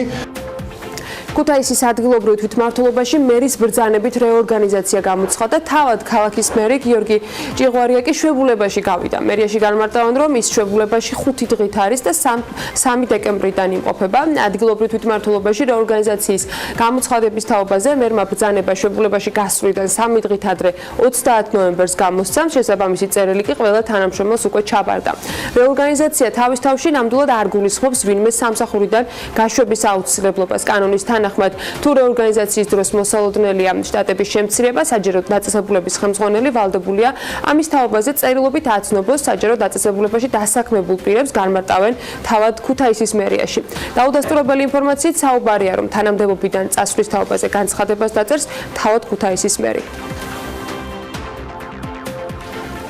დაგროვებითი პენსიის შესახებ კი გორში შეხვედრა გაიმართა. 2019 წლიდან ხელისუფლება დაგროვებითი საპენსიო სისტემის ამოქმედებას გეგმავს. არსებული პროექტის მიხედვით საპენსიო ფონდი დასაქმებულის პერსონალურ საპენსიო ანგარიშზე მისი ხელფასის 6% შეინახავს. საპენსიო რეფორმის აუცილებლობას ხელისუფლება 2 არგუმენტით ხსნის. ამ გზით პენსიონერი უფრო ღირსეულ პენსიას მიიღებს და უზრუნველყოფილი სიბერე ექნება. ასევე ტვირთის სახელმწიფო ბიუჯეტსაც შეუმსუბუქდება. მაგრამ პირველი სისტემა, თქვენ მოგეხსენებათ, არის სახელმწიფო სისტემა, რომელსაც სოლიდარობის პრინციპზეა დაფუძნებული, ძირითადად, ასევე საქართველოს მოქმედებს ნებაყოფლობითი კერძო სადაზღვევო, ანუ საპენსიო შენატანების სქემები, რომელსაც კერძო სადაზღვევო ორგანიზაციები, სადაზღვევო კომპანიები უწევენ და ეს არის ნებაყოფლობითი, მაგრამ გამომდინარე იქიდან, არ უნდა აღინიშნოს, რომ გაზობის კულტურა ზოგადად ქვეყანაში არის ძალიან დაბალი, აქედან გამომდინარე მისი მონაწილეები და ბენეფიციარები უფრო არიან ნაკლების წარმომადგენლები. რამდენიმე დღის წინ ფინანსთა მინისტრის მოადგილემ შეერთებულ შტატებში შეხვედრები წარმომადგენელთა პალატასა და სენატის სხვადასხვა კომიტეტების მრჩევლებს საერთაშორისო ვაჭრობის საკითხებში, ასევე საერთაშორისო განვითარების აგენტოს ამერიკის ხადია USAID-ის ადმინისტრატორის თანაშემწეს ევროპის და ევრაზიის საკითხებში, იქაც უყვართ ეს ძელი სათაურები თანამდებობებზე. შეერთებული შტატების სავაჭრო წარმომადგენლის თანაშემწეებს ეკონომიკური პოლიტიკის და ევროპის და ახლო აღმოსავლეთის და შრომის საკითხებში გამართა. მოკლედ შეხვედრების ფარგლებში, როგორც თავად სამინისტრო ავრცელებს ინფორმაციას, საუბრის მთავარი თემა სწორედ ამერიკა საქართველოს თავისუფალი ვაჭრობის შესაძლებლობას ეხებოდა და იმას რამდენად ორმხრივად სასარგებლო იქნება ამ შესაძლებლობის გამოყენება. ეს და არა მხოლოდ ეს თემები იქნება ჩვენთვის საინტერესო შემდეგ სტუმართან საუბრისას, რომელიც გაგიკვირდებათ და სტუდიაშია, მეც გამიკვირდა და ცხადი არ გაუშვით ჩანს ხელიდან, რომ გიორგი ციკოლია, შეერთებულ შტატებში საქართველოს საგანგებო და სრულუფლებიანი დესპანი, თბილისში იმყოფება რამდენიმე დღით სამუშაო ვიზიტით და ცხადი არ გაუშვით ჩანს ხელიდან, იგი საქმიანი დილის სტუმარია. დილამშვიდობის. დილამშვიდობის. მოგესალმებით. როგორ მიდის საქმეები და როგორ ბრძანდებით? პირველ რიგში, კარგად, მადლობთ. ჩემთვისაც ძალიან სასიამოვნოა თქვენთან სტუდიაში ყოფნა. და ორი მოგეცესია მოუნა რომ არ მიწევს ის დილის 4 საათზე Skype-ის მეშვეობით და მაგ დროს ემთხვევა ხო დაახლოებით? დაახლოებით კი და უკეთეს შეცხოვაში გაღვიძებთ ხოლმე. ხო, არა, არ ვაძინებთ უფრო შეიძლება ითქვას. კარგი, გადავიდეთ საქმეზე. FTA თემა, ეს არ ეხება მხოლოდ ცხადია ბოლო ვიზიტს ფინანსთა მინისტრის მოადგილისა, რა დათქმებია, რა პერსპექტივას უყურებთ ამ ხელშეკრულებისა პირადად თქვენ? ნუ ჯერ მოკლევის ალბათ. ხო, ნუ მთელი პროცედურები რაც ამასთან ახლავს და რას უყურებს ამ შემთხვევაში დროდან გამომდინარე პერსპექტივაში გიწმენთ. კი ბატონო. ეკონომიკის მინისტრის მოადგილე, ფინანსთა მინისტრის ხო, მე ჩემი შეცდომა იყო, ბოდიშვილი. ეკონომიკის მინისტრის მოადგილე გენადი არველაძე იმყოფებოდა შეერთებულ შტატებში. და როგორც სწორად აღნიშნეთ, ჩვენთვის ჩვენ ორი მთავარი პრიორიტეტი გვაქვს შეერთებულ შტატებთან ურთიერთობაში. ერთი რა თქმა უნდა ეხება ის ეკონომიკურ თანამშრომლობას, ინვესტიციების გაზრდას და რა თქმა უნდა ეს ყველაფერი ჩვენ გვინდა რომ თავისუფალი ვაჭრობის მეშვეობით განხორციელდეს, რადგან ამ თავისუფალ ვაჭრობას არა მარტო ეკონომიკური, არამედ პოლიტიკური მნიშვნელობაც გააჩნია. და ჩვენ ხედავთ რომ ამ ადმინისტრაციის პირობებში მიუხედავად იმისა რომ ვაჭრობა ზოგადად გახდა ძალიან პრობლემატური საკითხი. მე ვერ ვიტყვი პრობლემატური გახდა საკითხი, რომელიც მნიშვნელოვანი გახდა პოლიტიკური თვალსაზრისით და ამ ადმინისტრაციას საკუთარი ხედვები გააჩნია იმის თამით თუ რა არის კარგი სავაჭრო შეთანხმება, რა უნდა იყოს ამ სავაჭრო შეთანხმებაში და როგორი ურთიერთობა უნდა ჰქონდეს ამერიკას თავისი სავაჭრო პარტნიორებთან. და ჩვენ ხედავთ რომ საქართველოს ყველა ამ კუთხით გააჩნია გარკვეული კონკურენტულობა. და რა თქმა უნდა მოხდელობა ამავდროულად. ჩვენი ეკონომიკა თავისი ზომიდან გამომდინარე, რა თქმა უნდა, ამისთვის ესე ტიპის თავარო შეთანხმება იქნება კარდინალურად დიდი ცვლილება. და შესაბამისად ჩვენ მთელი ეს პროცედურა გაგვაჩნია და მთელი პროცესი დაწერილი, რომელშიც ვცდილობთ, რომ ეს პერსპექტივა გახდეს რეალობა. და ზუსტად ამ პერსპექტივას მსახურებოდა გენადი არველაძის შეერთებულ შტატებში ჩამოსვლა. დიახ, ჩვენ წლის ბოლოს შევაჯამე მთელი წელი რაღაც ახალ ინიციატივებზეც ვისაუბრეთ, რომელსაც ვთვლით, რომ მომავალ წელს კიდევ უფრო დააგვახლოვებს ჩვენ ამ პერსპექტივასთან. და დავინახეთ, რომ როგორც ამას ხედავთ წელი წლის განმავლობაში და ამ შეერთებულ შტატებში კონგრესის არჩევნებმა არანაირი ცვლილება ჩვენთან არ ყოფილა პირიქით. ორივე პარტია და ორივე პარტიის წარმომადგენლები არიან საკმაოდ დადებითად განწყობილი. დიახ. მაგრამ პროცესი თვითონ ცალსახად ხანგრძლივია და ის მინიმუმ შემდეგ წელიწადს კიდევ დაიკავებს. ჩვენ პროცესის დაწყებამდე, ანუ თავარი არის, რომ შეერთებულ შტატებმა ამ შემთხვევაში ოფიციალური გადაწყვეტილება მიიღოს იმდამე, რომ ჩვენთან ასეთ ტიპის მოლაპარაკებაში შემოვიდეს. ასეთ ტიპის გადაწყვეტილება შეერთებულ შტატების მხრიდან არასდროს არ იყო მიღებული, ანუ თქვენი წლების განმავლობაში შეცდომა საქართველოში სხვადასხვა დიახ მუსირებდა, ის იყო 8 წლის წინ პრეზიდენტ ობამამ განაცხადა, რომ ასეთ ტიპის შესაძლებლობა არსებობს, რომ ჩვენ მოლაპარაკებაში შემოვიდეთ. თუმცა იმის შემდგომ რა მოხდა განსაკუთრებით იმის შემდგომ 2 წლის განმავლობაში, რამაც ეს პერსპექტივა დაწყების ამერიკის მხრიდან არასდროს არ ყოფილა ახლოს. ჩვენ წლებია უკვე ვცდილობთ, რომ ამერიკის შეერთებულ შტატების ეს პერსპექტივა თქვა დავაახლოვოთ და ეს პროცესი გახდეს ოფიციალური. წინა ხელისუფლებასთან და წინა ადმინისტრაციასთან ეს შესაძლებელი არ იყო, რადგან მიდგომა სხვა იყო. ამ ადმინისტრაციის ფარგლებში ჩვენ ხედავთ, რომ მიდგომა არის მხარდაჭერა საკმაოდ მაღალი და შესაბამისად იმედები გვაქვს, რომ მომავალ წელს ეს გახდება ოფიციალური. თავარი ბარიერი რა არის ამ გზაზე? სულ ბევრს საინტერესებს რეალურად რატო არ იწყება ეს მოლაპარაკებები და ხშირად ისმება ეს კითხვა. რა უნდა გადავლახოთ, რომ აი ამ ეტაპზე გადავიდეთ, თუ არის რაღაც ხილული ერთი ბარიერი სიტყვაზე ან რამდენიმე. აი სამწუხაროდ ერთი როგორც ეგეთი ბარიერი არ არსებობს და ვთქვათ, რომ ბარიერი როგორც ეგეთი არ არსებობს. ხო, ნუ ეს სიტყვა პირობითია. ძალიან ესეთი ქალაქია, რომელშიც ნუ იცით რომ ამერიკის პოლიტიკა საკმაოდ პოლარიზებულია. და თუ რამე არის ვაშინგტონში ის მიმართ არ არსებობს თქვა სხვადასხვა ტიპის მოსაზრება, ეს არის საქართველო. საქართველოსადმი დამოკიდებულება პოლიტიკურ ესტაბლიშმენტში და განსაკუთრებით ასევე კერძო სექტორშიც ის ხალხი ჩვენ გვიცნობს. არის ერთგვარი. ყველა დადებითად პოზიტიურად აფასებს ჩვენს ურთიერთობას და ყველა სახსრებულება ეს ურთიერთობა კიდევ უფრო მეტად გააღმავთ. და ამას ჩვენ ვხედავთ როგორც კონგრესის გაწყობლებებში, ასევე აღმასრულებელი ხელისუფლების ყურადღების და ასე შემდეგ ჩართულობის პროცესებში, რომელიც საქართველოში მიმდინარეობს. რაც ეხება თავისუფალ ვაჭრობას, შეერთებულ შტატებს თავისი პრიორიტეტები გააჩნია, კომერციული, ეკონომიკური პრიორიტეტები და როგორც იცით, ვაჭრობის ნაწილში ძალიან ბევრი ხელშეკრულება არის, რომელიც გადახედვას ექვემდებარებოდა. პირველი ის იყო ნაფტას ხელშეკრულება და ჩვენთვის ნათქვამი იყო წელს აპრილისკენ 6 თვის წინ, რომ ჩვენ როგორც კი პირველ ეტაპს დავასრულებთ ამ ნაფტას გადახედვას და ასე შემდეგ, შემდგომ ჩვენ უკვე დავიწყებთ თქვენთან საუბარს. ანუ გარკვეული პრიორიტეტები არსებობს, რომელიც პოლიტიკური პრიორიტეტებია, რომელიც ადმინისტრაციას გააჩნია და პოლიტიკური პრიორიტეტების როგორც კი გარკვეულ ეტაპამდე დასრულდება, შემდგომ უკვე რა თქმა უნდა ჩვენერი მოკავშირე ქვეყნებისთვის ასეთი ტიპის შესაძლებლობა იქნება. ჩვენ ვფიქრობთ, რომ ამ ქვეყნების რიგებში, ვისაც სურვილი აქვს ამერიკასთან ურთიერთობის ასეთი ტიპის დამყარებას, ჩვენ მოწინავე პოზიციაზე ვართ. კარგი, ეს არ არის ერთადერთი თემა, რითაც ჩვენ შეგვიძლია ერთგვარად დავიწყოთ წლის შეჯამება. წელს რას გამოყოფდით ამ შემთხვევაში, როგორც საქართველოს დესპანის შეერთებულ შტატებში, განსაკუთრებულ პროგრესს და გამოწვევები, რომელიც 2019 წლისთვის რჩება, გიორგი, კიდევ რაზეც FTA-ის გარდა თქვენ აპირებთ აქცენტირებას. კი ბატონო. წელი საკმაოდ წარმატებული იყო ჩვენთვის. ჩვენ ამას ხედავთ იმ საუბრებში, რომელიც ჩვენს კოლეგებთან ერთად ვაწარმოებთ, ხედავთ იმ იდეებზე, რომელსაც ჩვენ ერთმანეთს ვუზიარებთ, ხედავთ იმ ინიციატივებში, რომელიც როგორც აღნიშნე კონგრესის მხრიდან, ანუ საკანონმდებლო ორგანოდან მოდის, ასევე აღმასრულებელი ხელისუფლებიდან. და თქვენ იცით, რომ რამდენიმე თვის წინ საქართველოში კიდევ ერთი მაღალი რანგის წარმომადგენელი ადმინისტრაციის იმყოფებოდა.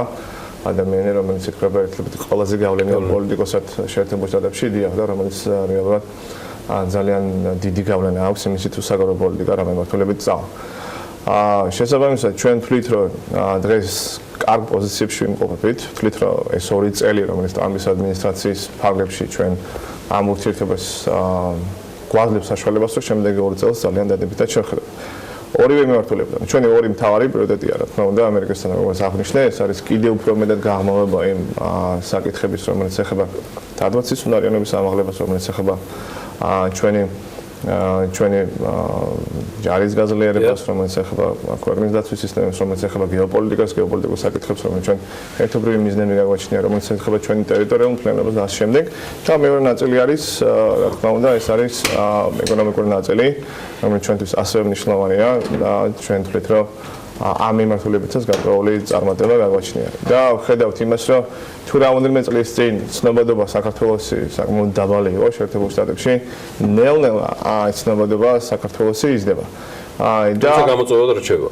რა თქმა უნდა. უმთავრესად. გამოწვევა ძალიან ბევრია. ის ხალხი, რომელიც საქართველოს არ იცნობს და ეს არა მარტო საქართველოში, არამედ ნებისმიერ მსოფლიოს სხვა კუთხეში საქართველოს რო შეხედავენ პოსტსაბჭოთა ქვეყანა რეგიონი, რომელიც არასტაბილურია, ეკონომიკა, რომელიც საკმაოდ პატარაა და ასე შემდეგ. ძალიან ბევრი გამოწვევაა და იმისათვის, რომ ადამიანმა გაწოლება მიიღოს ამ ქვეყანაში ფული დააბანდოს და გრძელვადიანად იფიქროს იმაზე, რომ ინვესტიცია განახორციელოს, მან ეს ქვეყანა უნდა შეისწავლოს და დაინახოს, რატომ არის საქართველოს განსხვავებული ყველა იმ ქვეყნისგან, რომელიც ჩვენს ირგვლივ მდებარეობს. და შესაბამისად, ჩვენი მთავარი ამოცანაა, რომ ასეთი ტიპის საშუალება იმ ხალხს მივცეთ და გაიცნან, რომ რეფორმების თვალსაზრისით, მიდგომების და ზოგადი ხედვით საქართველოს აბსოლუტურად სხვა ქვეყანაა. ერთი არის ვაშინგტონში ამერიკის მთავრობასთან კომუნიკაცია და კონსულტაცია. მეორე კერძო სექტორის მხრიდან რამდენად არსებობს ინტერესთან ერთად ინფორმაცია და თქვენი კომუნიკაცია მათთან რა მასშტაბის შეიძლება დღეს იყოს, იმიტომ რომ ამერიკა ძალიან დიდია და შეუძლებელია თქვათ რაიმე ფორმით იყოს ყველასთან კომუნიკაცია, თუნდაც განსაკუთრებულ სურვილ არსებობს, მაგრამ დღეს რა სისტემით მუშაობთ და თუ არის რაიმე თქვათ შედეგები, ძირითადად რა თემატიკიდან არის ინტერესი და თქვა დაინტერესება როგორც საქართველოსთან იქაურ კომპანიებთან ურთიერთობის, ისე ამერიკული კომპანიების საქართველოში შემოსვლის. თქვენ სწორად ბრძანდეთ, აბსოლუტურად მეზარი ქვეყანა, პოტენციალი არის ძალიან დიდი და ჩვენი რესურსი საკმაოდ შეზღუდული. მიუხედავად იმისა, რომ შეერთებულ შტატებში ჩვენი საელჩო არის უდიდესი საელჩო, ყველაზე დიდი საელჩო, რომელიც ქვეყანას გააჩნია, ქვეყნის ზომა ჩვენ არ გვაძლევს იმის საშუალებას. ეს ერთი და მეორე სამწუხაროდ დღემდე ალბათ ის შესაძლებლობა, რომელიც ამ ქვეყანაში ჩვენთან არსებობს, სრულად არ ამაყობებს იმ ინტერესს, რომელიც შეიძლება დიდ ინდუსტრიას, როგორც ამერიკული ეკონომიკა არსებობს. და ჩვენთვის შესაბამისად თავარია, რომ ჩვენ აქცენტირებულად შტატებთან უშუალოდ ურთიერთობა დავამყაროთ და დავინახოთ ის პოტენციალი და დავანახოთ ის პოტენციალი, რომელიც ჩვენს ქვეყანას გააჩნია, ის უპირატესობები, რომელიც საქართველოს გააჩნია და რატომ იქნება ამ კომპანიებისთვის და ამ ბიზნესისთვის საქართველოს თქვა შემდეგი ნაბიჯი განვითარების. მაგალითი რომ მოგიყვანოთ ეს იდეა, რომელიც ჩვენ რამოდენიმეჯერ და ეს პრემიერ-მინისტრის იდეა იყო, ერთად ვისაუბრეთ, რომელზეც ახლა მუშაობთ. არის იდეა, რომ ამერიკული კომპანიები, რომელიც თურქეთში, რუსეთში და რეგიონში მოღვაწეობენ, რომელიც რეგიონს კარგად უკვე იცნობენ, და მათთვის საფრთხეები, რომელიც რეგიონს წარმოადგენს, ამავდროულად შესაძლებლობები კარგად ცნობილია. ამ კომპანიებთან პირველ რიგში ჩვენ დავამყაროთ ურთიერთობა და ამ კომპანიებს ვაჩვენოთ, რამდენად საქართველოს როგორც ესეთი ხაბი რეგიონის ყველა თვალსაზრისით, არა მარტო საბაჟო თვალსაზრისით, არის საინტერესო და ის მომავალი რეფორმები, რომელიც კიდევ ერთხელ მინდა აღნიშნო, რომ არის გეგმაში, როგორც საგადასახადო სისტემის თვალსაზრისით, ასევე სხვა მიმართულებით ეს რეფორმები მათ საშუალებას მისცემ, რომ საქართველოს თქვათ გახდეს ცენტრი მათი აქტივობის. და ამისთვის, რა თქმა უნდა, ვაშინგტონიდან გავდივართ მაქსიმალურად და არის რამდენიმე შტატი, რესურსებიდან გამომდინარე, 6-7 შტატი, ვისთანაც ჩვენ ასეთ ტიპის ურთიერთობა გაგვაჩნია და ზუსტად იმ შტატებთან მუშაობთ, კერძო სექტორთან, იგავლიან ფიგურებთან და ასე შემდეგ. და ამ მიმართულებით წარმატებაც გარკვეული გვაქვს. პირველი ასეთი შტატი მასაჩუსეტსის შტატია, ჩვენ შარშან ამ შტატიდან რამდენიმე ბიზნესი ჩამოვიყვანეთ საქართველოში და აი ამ ბოლო წლის განმავლობაში კომპანიამ, რომელიც investment management, ანუ კომპანია, რომელიც მართავს კაპიტალს, კერძო კომპანიების და ასევე საინვესტიციო ოფისების ამ კომპანიამ სადღაც 120 მილიონამდე უკვე პროექტების განხილვა არა მარტო დაიწყო, არამედ გარკვეული ვალდებულებები საქართველოში აიღო. ეს არის 5 პროექტი, საშუალო მოცულობა სადღაც 225 მილიონი, სხვადასხვა ტიპის, სხვადასხვა დარგში და რა თქმა უნდა ეს ჩვენ გვახარებს ძალიან. თქვენ თქვით, რომ წარმატებული ყურათ ეს რამე, მაგრამ მე მახსოვს რაღაც ანონსები იყო, იგივე Amazon-თან მოლაპარაკების ბევრი ისეთი ხმაურიანი კომპანია დასახელდა. ამ ნაწილში რამე სიახლე ხო არ არის, ან უკვე დაანონსებულთან დაკავშირებით რა შეგვიძლია რომ გავაახლოთ? რა თქმა უნდა, ჩვენი ყველაზე სურვილია, რომ საქართველოს გახდეს ცენტრი, რომელშიც Facebook-ი, Amazon-ი, Google-ი, ყველა ეს კომპანია, რომელიც ყოველთვის ცნობილია და სახეა, ვთქვათ, სოფლიო კორპორატიული სამყაროს, რომ საქართველოში მათი საქმიანობა კიდევ უფრო მეტად ვთქვათ, განავითაროთ. თუმცა ეს პროცესია, გრძელვადიანი პროცესია და მინდა გითხრათ, რომ არ არის ამ კომპანიებთან ურთიერთობა მარტივი. მიუხედავად იმისა, რომ უმეტესობა არის ტექ კომპანიები და გახსნილი კომპანიები და რაღაცა მარტივი უნდა იყოს ამ კომუნიკაციის დაალაგება, ეს არ არის, საკმაოდ გლობალური კომპანიები არიან, საკუთარი როგორც ნებისმიერ სახელმწიფოს მათაც საკუთარი პოლიტიკა გააჩნიათ, რომელიც წლებით არის წინასწარ გაწერილი. ბიუჯეტით აღემატებიან ბევრ სახელმწიფოს. და კაპიტალიზაციითაც ძალიან ბევრი ქვეყანა და შესაბამისად ამ ურთიერთობის დაალაგება და ამ ურთიერთობის სხვა ჭრილში გადაყვანა, ეს არის პროცესი, რომელშიც ჩვენ ჩართული ვართ დღეს და იმედი გვაქვს, რომ 2019 გარკვეული სიახლეების წელი იქნება ზუსტად იმ მიმართულებით და იმ სახელებით, რომელიც ჩვენ დღეს ვისაუბრეთ. თავარი პოლიტიკურადაც გქონდეს ის ფონი ხელშეწყობილი, რომელიც მაქსიმალურად წაადგება ამას ყველაფერს. გიორგი, მადლობა. პირიქით, ყოველთვის სასიამოვნოა თქვენთან ყოფნა. ხშირად გაგაგვიძებთ, არ დაგაძინებთ თუ პირიქით, როგორც იქნება. მადლობა გიორგი ციკოლია, შეერთებულ შტატებში საქართველოს საგანგებო და სრულ უფლებიან დესპანს, საკმაოდ საინტერესო თემაზე ვსაუბრობდით. ახლა ფიდრის სტუმარს გავაცილებთ, ნახეთ ამინდის გრძელვადიანი პროგნოზი, შემდგომ რეკლამა და უკვე პრინციპში უბრუნდებით მსოფლიო როგორც ასეთი ლუკა პეტრიაშვილი შემოგვიერთდება რამდენიმე წუთში.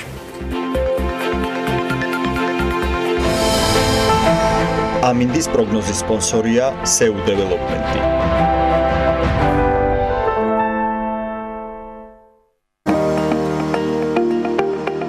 ამინდის პროგნოზის სპონსორია სადაზღვევო კომპანია უნისონი. თავისუფალი დაზღვევა თქვენი სიმშვიდისათვის.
ამინდის პროგნოზის სპონსორია SEU დეველოპმენტი.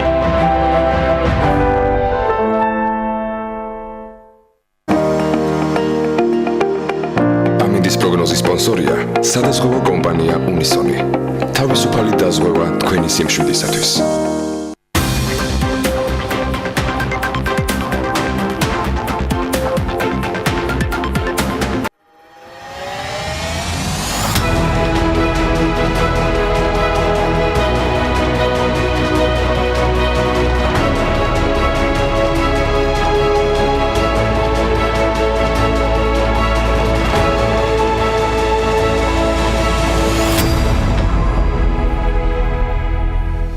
კატარი ნავთობმოპოვებელთა გაერთიანება OPEC-ს 1 იანვრიდან დატოვებს. ალ-ჯაზირას ინფორმაციით, გადაწყვეტილების შესახებ ოფიციალურმა დოჰამ ორგანიზაციას უკვე აცნობა. მიზეზად გაზის მოპოვების გაზრდაზე ფოკუსირების სურვილი დასახელდა. ქვეყნის ენერგეტიკის მინისტრის საად ალ-ქააბის თქმით, კატარს სურს, რომ გაზის წლიური მოპოვება 77 მილიონიდან 100 მილიონ კუბურ მეტრამდე გაზარდოს.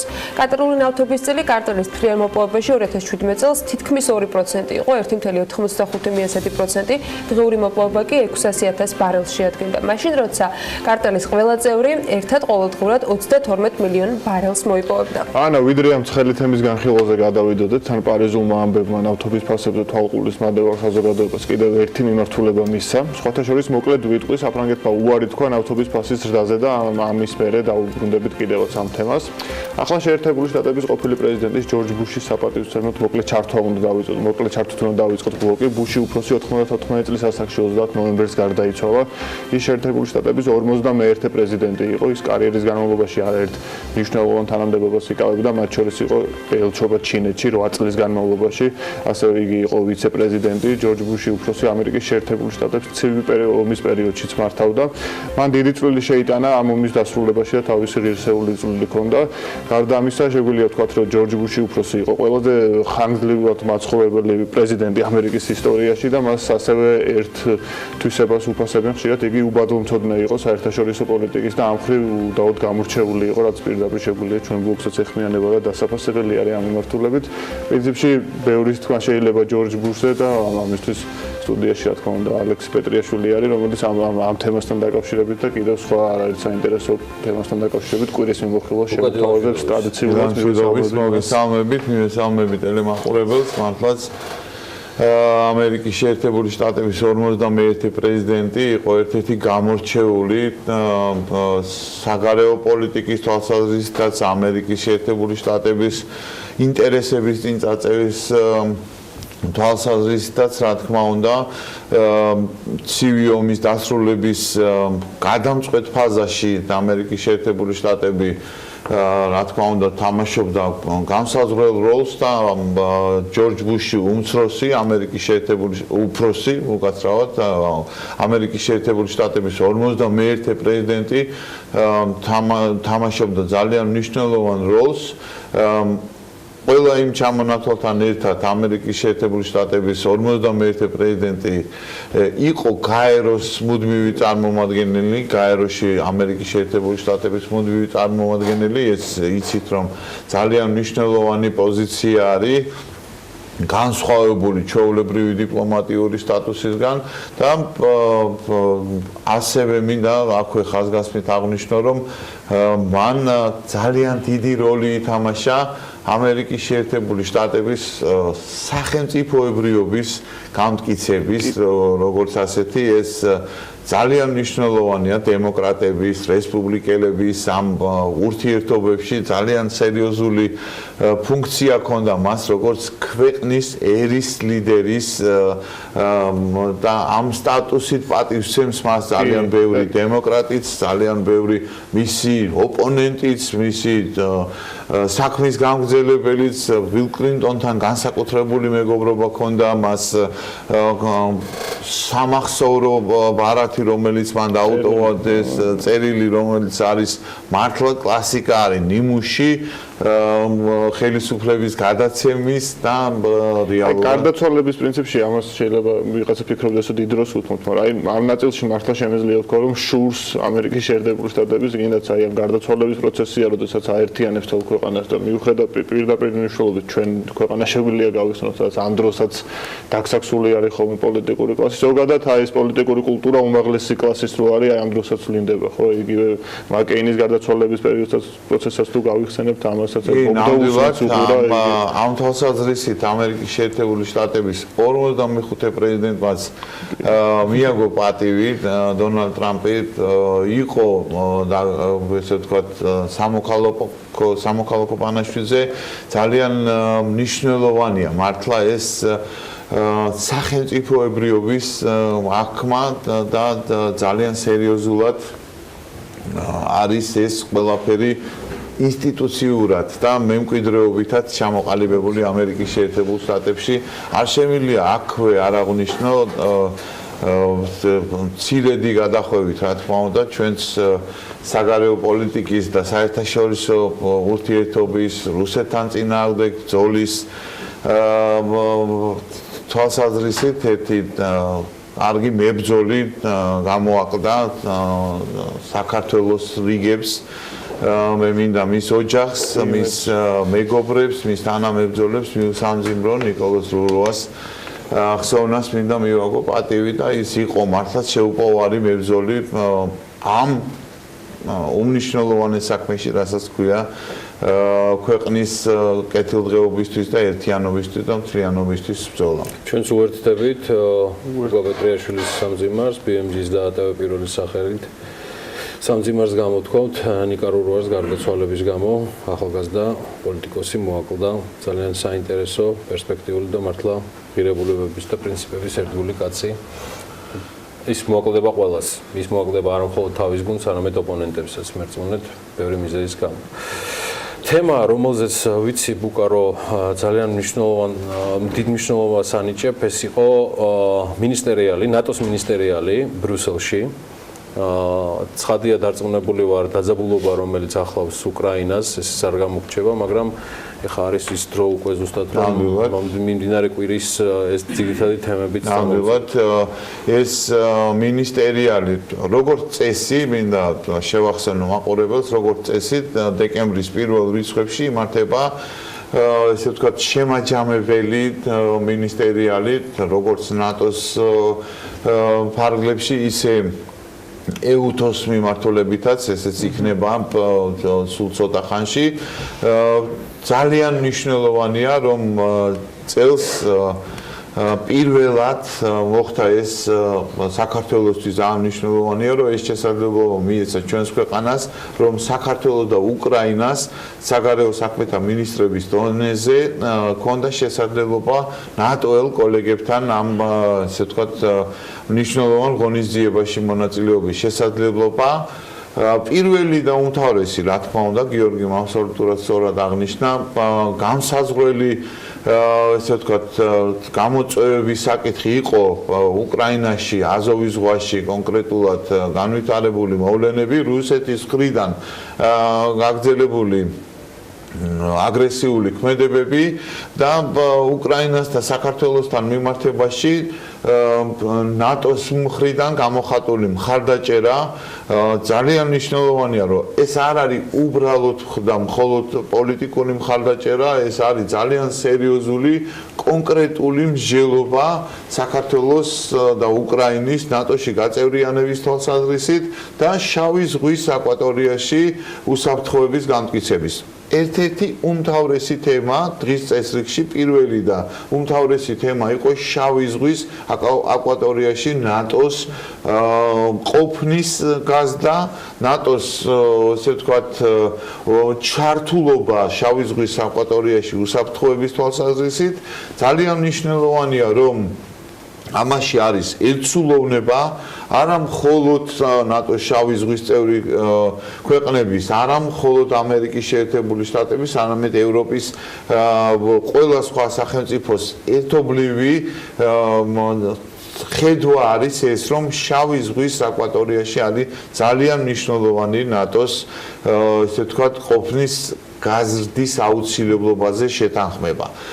ნატოს წევრი სახელმწიფოები რა კონკრეტულ ნაბიჯებს გადადგამენ ამ თვალსაზრისით ამ ძალიან მნიშვნელოვანია უკრაინის პრეზიდენტმა პოროშენკომ მიმართა უკვე თხოვნით რომ გაიზარდოს ნატოს შავი ზღვის უსაფრთხოების თვალსაზრისით ნატოს ჩართულობა ოდესაში მიიწვია სამხედრო გემები მე მინდა გითხრათ რომ ამერიკის შეერთებული შტატების სენატორების სამხედრო ძალიან მაღალი თანამდებობის პირების დიდი ბრიტანეთის ძალიან მაღალი თანამდებობის რგოლის წარმომადგენლების პირდაპირი განცხადება არის რომ შავი ზღვის უსაფრთხოება არის ძალიან მნიშვნელოვანი დღესდღეობით. ხედავ რომ რამე ქმედით ნაბიჯს გადადგავენ ამ მიმართულებით. მე არ გამორიცხავ, შემიძლია ერთნიშნულოვნად გითხრათ, რომ ნატოს წევრი სახელმწიფოების რუმინეთის და ბულგარეთის შავი ზღვის აკვატორიაში მყოფი წევრი სახელმწიფოების მიმართულებით ეს ნაბიჯები კონკრეტულად გადაიდგმება.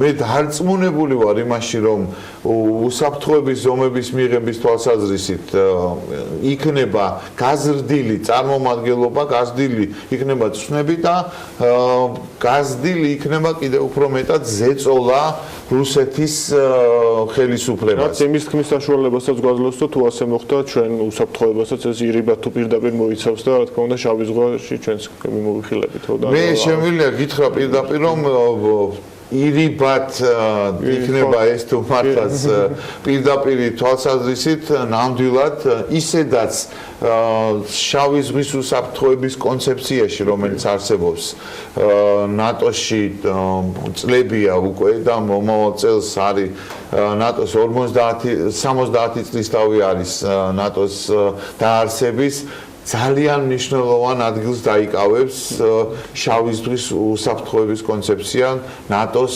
ზოგადად მთავარ გამოწვევებში, მთავარ ხედვებში რუსეთი არის ერთმნიშვნელოვნად სიტუაციის ამრევი მარტივად რბილად რომ ვთქვათ ის ყველა საერთაშორისო ხელშეკრულებას, ყველა საერთაშორისო შეთანხმებას, საერთაშორისო საზღვაო და სანაოსნო სამართლის წესებსაც არღვევს. უკვე დადგენილია, რომ ის ეგრეთ წოდებული სამხედრო საზღვაო ხომალდები, რომლის ზომაზეც წინა გადაცემაზეც მოცულობაზე და ზომაზე წინა გადაცემაშიც ვისაუბრეთ, მათი გადაჭერა რუსეთის მეკობრეების მხრიდან დაიწყო ნეიტრალურ ტერიტორიულ წყლებში. ეს არის ძალიან მნიშვნელოვანი და ძალიან განსაზღვრელი, იმიტომ რომ რუსეთი არ ემორჩილება და არ ეპუება არანაირ საერთაშორისო სამართლებრივ ჩარჩოებს და სამართლებრივ ზომებს. მან თავისი ესე ვთქვათ ლეგენდა წარმოადგინა ბუენოს-აირესში წარმოადგინა უმაღლესი დონის საერთაშორისო სამიტზე დიდი ოცეულის, რა თქმა უნდა, ამას არავინ არ იღებს, არავინ არ აღიარებს. დღესდღეობით უკრაინელი მესაზღვრეები, მეზღვაურები არიან გადაყვანილი მოსკოვში ესე ძალიან მნიშვნელოვანია რა თქმა უნდა იმიტომ რომ წნეხი არის გაზრდილი მათთან მიმართებაში და რუსეთის პრეზიდენტმა თავის ევროპელ კოლეგებს პარტნიორებს ესე ვთქვათ განუცხადა რომ ეს იქნება სასამართლოზე დამოკიდებული დამოუკიდებელი ბრძოლების სასამართლო გადაწყვეტ სავარაუდოდ ჩვენი დღის წესრიგი გვაქვს ჩვენი ამოცანები გვაქვს რა თქმა უნდა მე ძალიან დიდი იმედი მაქვს რეალურად რომ ჩრდილოატლანტიკური ალიანსი საბოლოო ჯამში რეალურად გაათვითცნობიერებს რომ ხრის ესე ვთქვათ გადაღმა რუსეთის მიმართ ყურება და მის გადაწყვეტილებაზე რამდენად ლოიალური იქნება ის ნატოს და გაფართოების და უკრაინის და საქართველოს გაწევრიანების თვალსაზრისით ეს შეწყდება ეს მიდგომა ეს პოლიტიკა შეწყდება და ძალიან დიდი იმედი მაქვს რომ კონკრეტული ქმედითი ნაბიჯები გადაიდგება საქართველოს და უკრაინის გაწევრიანების ნატოს გარდა პრინციპში გასული კვირის ცხელი ამბავი იყო კიდე ერთი ორგანიზაციული შეხვედრა ოპექს გულისხმობს სადაც ყატარის როლიც ძალიან მნიშვნელოვანი იყო აი ამ ხრივ მოკლე განახლება რო გითხრათ ამის დაგეგმარება რა ვითარება არის ხვალ გაიმართება ეს შეხვედრა მაგრამ აბსოლუტურად გეთანხმები იმაში რომ ბუენოს აირესში ერთი საერთო ოპტიკის განუყოფელი ნაწილი იყო რა თქმა უნდა და ყველაფერი გადაჭრილა რუსეთის პრეზიდენტის და საუდის არაბეთის მემკვიდრე პრინცის ხელის ჩამორთმევამ სერიოზულად მუშაობს ყველა ლიდერი ამ კონკრეტულ PR-ზე, კონკრეტულ სიტუაციაზე, კონკრეტულ ვითარებაზე, ყველა სარგებლობს, როგორც ჩვენ ბლოკშიც არის აღნიშნული, ყველა სარგებლობს ამ მომენტით, ამ შესაძლებლობით, არ არის ესე თქვა წამყვან პოზიციაში საუდის არაბეთის მემკვიდრე პრინცი და შესაბამისად OPEC პლუსის ფარგლებში, რა თქმა უნდა, ხვალ როდესაც გაიმართება შეხვედრა, მოსალოდნელია, რომ ნავთობის მოპოვების პარამეტრები იქნება შეზღუდული. შეთანხმდებიან იმავე, ესე ვთქვათ, შეზღუდულ პარამეტრებზე, რაც ნიშნავს და რაც გულისხმობს, რომ ნავთობის ფასები წესით უნდა გაიზარდოს, ვერაფერს ახარბიელოს ვერ ვეტყვი ჩვენს მაყურებელს, გინდათ ყვითელი ჟილეტები ჩაითვით, რაც გინდათ, მაგრამ ეს არ არის ისე ასევე მინდა ვთქვა ჩვენს ნავთობ გამანაწილებლებზე რომ არ არის მყარი საფუძველი იმისთვის რომ ასეთი მაღალი ფასი იყოს რეალურად იმიტომ რომ ყველა კვლევის მიხედვით ძალიან სწრაფად და ძალიან ოპერატიულად რეაგირებს ამაზე ამერიკის შეერთებული შტატების მომხმარებელი. გალონი, რომელიც არის დაახლოებით 4 litrამდე ბენზინის, $2 ღირს, რომელიც არის აი სასწაული ფასი ამერიკაში გაიზარდა დიდი ჯიპების, დიდი მოცულობის ჯიპების, ესე ვთქვათ, გაყიდვა და ყველაზე მაგარ მოგებაში არიან ამერიკელი მომხმარებლები. როგორც ამას ექსპერტები ასახელებენ, იმიტომ რომ რეალურად $40 $60 ფარგლებში ამ ნავთობის ჩამოწევა და ყველაზე დიდი ვარდნაა ბოლო პერიოდის, რაც შეიძლება ითქვას. ამით სარგებლობს კონკრეტული მოქალაქეები და კონკრეტული ადამიანები.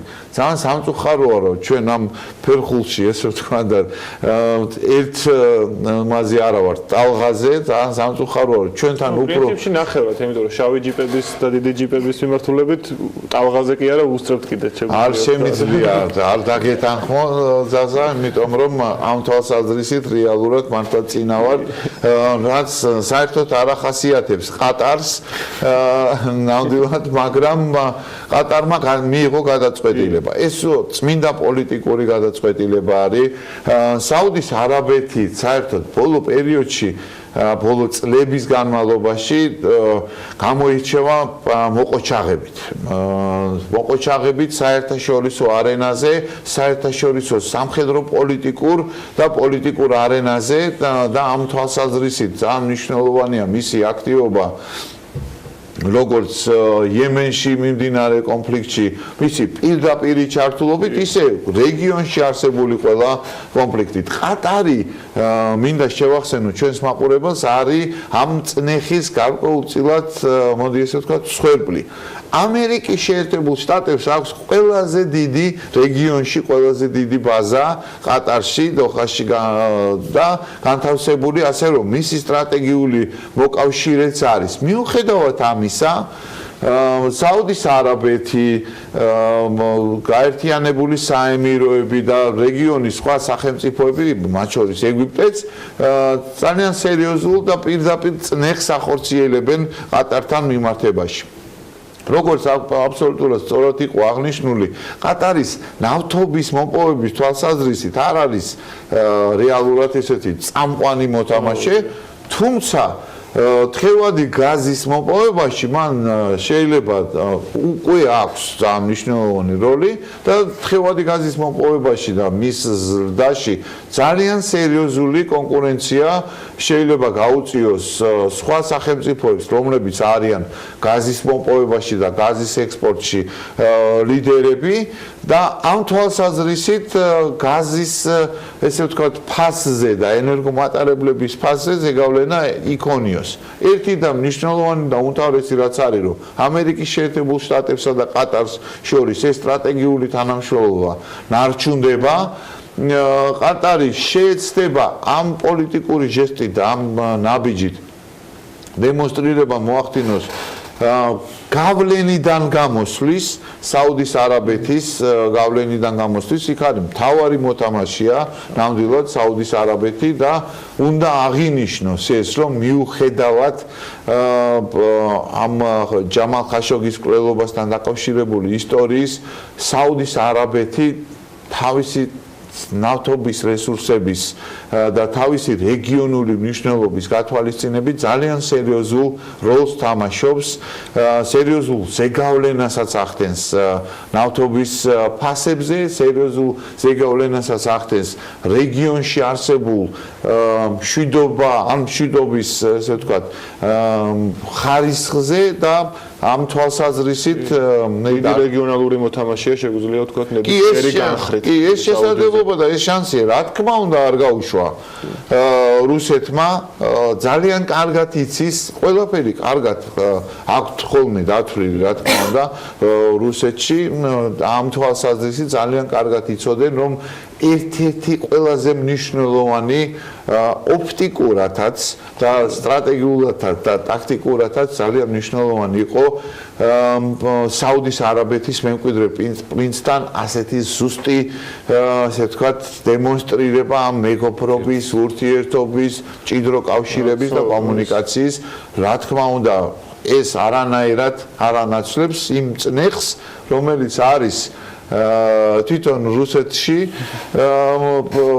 მართლაც რომ ცნობილი და ლეგენდარული back in USSR აი ბრუნდებიან თვითონ თავიდან ბოლომდე ყველა ალტერნატიული აზრის გამოხატვა, ყველა ასე ვთქვათ თაობაში, ყველა შემადგენლობაში განსხვავებული მიდგომა იმისგან, რაც არის საბჭოთა მენტალიტეტი, არის დასჯილი, არის წნეხის ქვეშ მოქცეული, ძალიან საინტერესოა მართლა რაც ხდება კონკრეტულად რუსეთში რეპერებთან და ახალგაზრდებთან მიმართებაში ეს არის სერიოზული საბჭოური ტიპის წნეხის განხორციელება. მე არა ვარ რეპის, ჩემი შვილისგან განსხვავებით, რეპის ესე ვთქვათ გულშემატკივარი, მაგრამ აი იქ რეგიონებში კონცერტების ჩაშლა, სამოქალაქო ესე ვთქვათ ჭყალებში საზოგადოების პროტესტის გაძლიერება, რომ ამ სიმღერებში არის დაუშვებელი, ამორალური, მიუღებელი, აი ძალიან ეს არის მახსოვრებად მე და გიორგი კარგად კი ვიცით ნამდვილად რა იყო ეს ლედი კარატეს ჩვენება, რამდენად მნიშვნელოვანი იყო, რა თქმა უნდა, მიტინგზე არ წასვლა და აღდგომაზე არ წასვლა და ვიდეოში ამის დემონსტრირება აი ამ მიმართულებაში არის ჩარჩენილი რეალურად და ეხლა ძალიან სერიოზული ბრძოლა მიდის ახალგაზრდების წინააღმდეგ. ეს თავისუფლების შეზღუდვას ემსახურება, ხო, პოლიტიკური კუთხით ერთ მნიშვნელოვნად არის რაღაცა გარკვეული მცდელობა რუსეთის პოლიტიკურ ისტებლიშმენტშიც ბატონი ნარიშკინი, რომელიც არის ეხლა მთავარი მზვერავი, ერთ-ერთი მთავარი მზვერავი რუსეთის მხრიდან არის ყოფილი წამყვანი კომკავშირელი და მისი მხრიდან გარკვეული მცდელობა არის დიალოგისკენ წასვლის, იგივე მიხეილ შვიტკოი, რომელიც ყოფილი რუსეთის კულტურის მინისტრია, ასევე მხარს უჭერს და მოუწოდებს. გამორიცხულია ეს, იმიტომ რომ სხვანაირად სისტემას ვერ შეინარჩუნებს რუსეთი, პუტინის რეჟიმი, კრემლის ადმინისტრაცია და ეს აიგზალა კრასნოდარში, აიგზალა დაღესტანში, აიგზალა ჩრდილოეთში და შორეულ აღმოსავლეთში რუსეთში ეს კონცერტები მათ აღიქვეს როგორც საფრთხე. ახალგაზრდების აქტივობა აღქმულია როგორც საფრთხე რუსეთის სიმშვიდის, რუსეთის სტაბილურობის და იგონებენ ყველაფერს, რა თქმა უნდა, რომ პირველი და ყველაზე მთავარი არის, რომ ტრადიციების, მორალის, ოჯახური, ესე ვთქვათ, სიმშვიდის და ღირებულების წინააღმდეგია. მე დარწმუნებული ვარ, რომ ეს არ იმუშავებს ერთმნიშვნელოვნად, არ იმუშავებს არც რუსეთში და არც არსად ფეიქ ნიუსების და პროპაგანდის დისტრიბუტორებს შემიძლია პირდაპირ მოუწოდო, რომ დაანებონ ამაში რეალურად თანხების ხარჯვას და ამ ტყუილა ენერგიის და დროის ხარჯვას, იმიტომ რომ 21 საუკუნეა ტექნოლოგიები მიდის წინ მარსზე. აი, ტბაც არის რეალურად გამოჩნდა ეს და კარგი დასახლების შესაძლებლობების და დეველოპინგის განვითარების შესაძლებლობები. კონცერტების გამართვაც შეიძლება. კონცერტების გამართვაც შეიძლება, თუნდაც check-in Mars შეიძლება. check-in Mars-ი შეიძლება. მithumetes ვერ ჩამოყალიბდნენ check-in Georgia როგორ. რახან check-in Georgia არ გაამართლა? check-in Mars-ი. check-in Mars-ი შეიძლება. აი ესეთია. ბუკა პეტრიაშვილი და ესეთია მსოფლიო როგორც ასეთი დღეს BMG-ს და Forbes-ის საერთაშორისო მომხმარებელი ზუსტად ერთ კვირაში სატელევიზიო ეთერით დაგიბრუნდებათ, მანამდე კი Forbes-ზე წაიკითხეთ მისი ბლოგები. მოკლე რეკლამა და სულ რამდენიმე წუთში უკვე ლაშა პაპაშვილის საქმიანი დილა იწყება.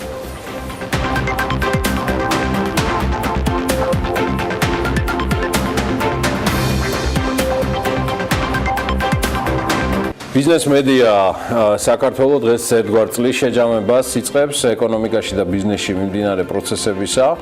ამ სტუდიაში აქამდეც და ეხლაც ნახავთ ბიზნეს ლიდერებს, რომლებიც წლებია ქვეყნის ბიზნეს საზოგადოების მნიშვნელოვანი წარმომადგენლები არიან. მათი ხმა ისმის და ყოველთვის საინტერესოა.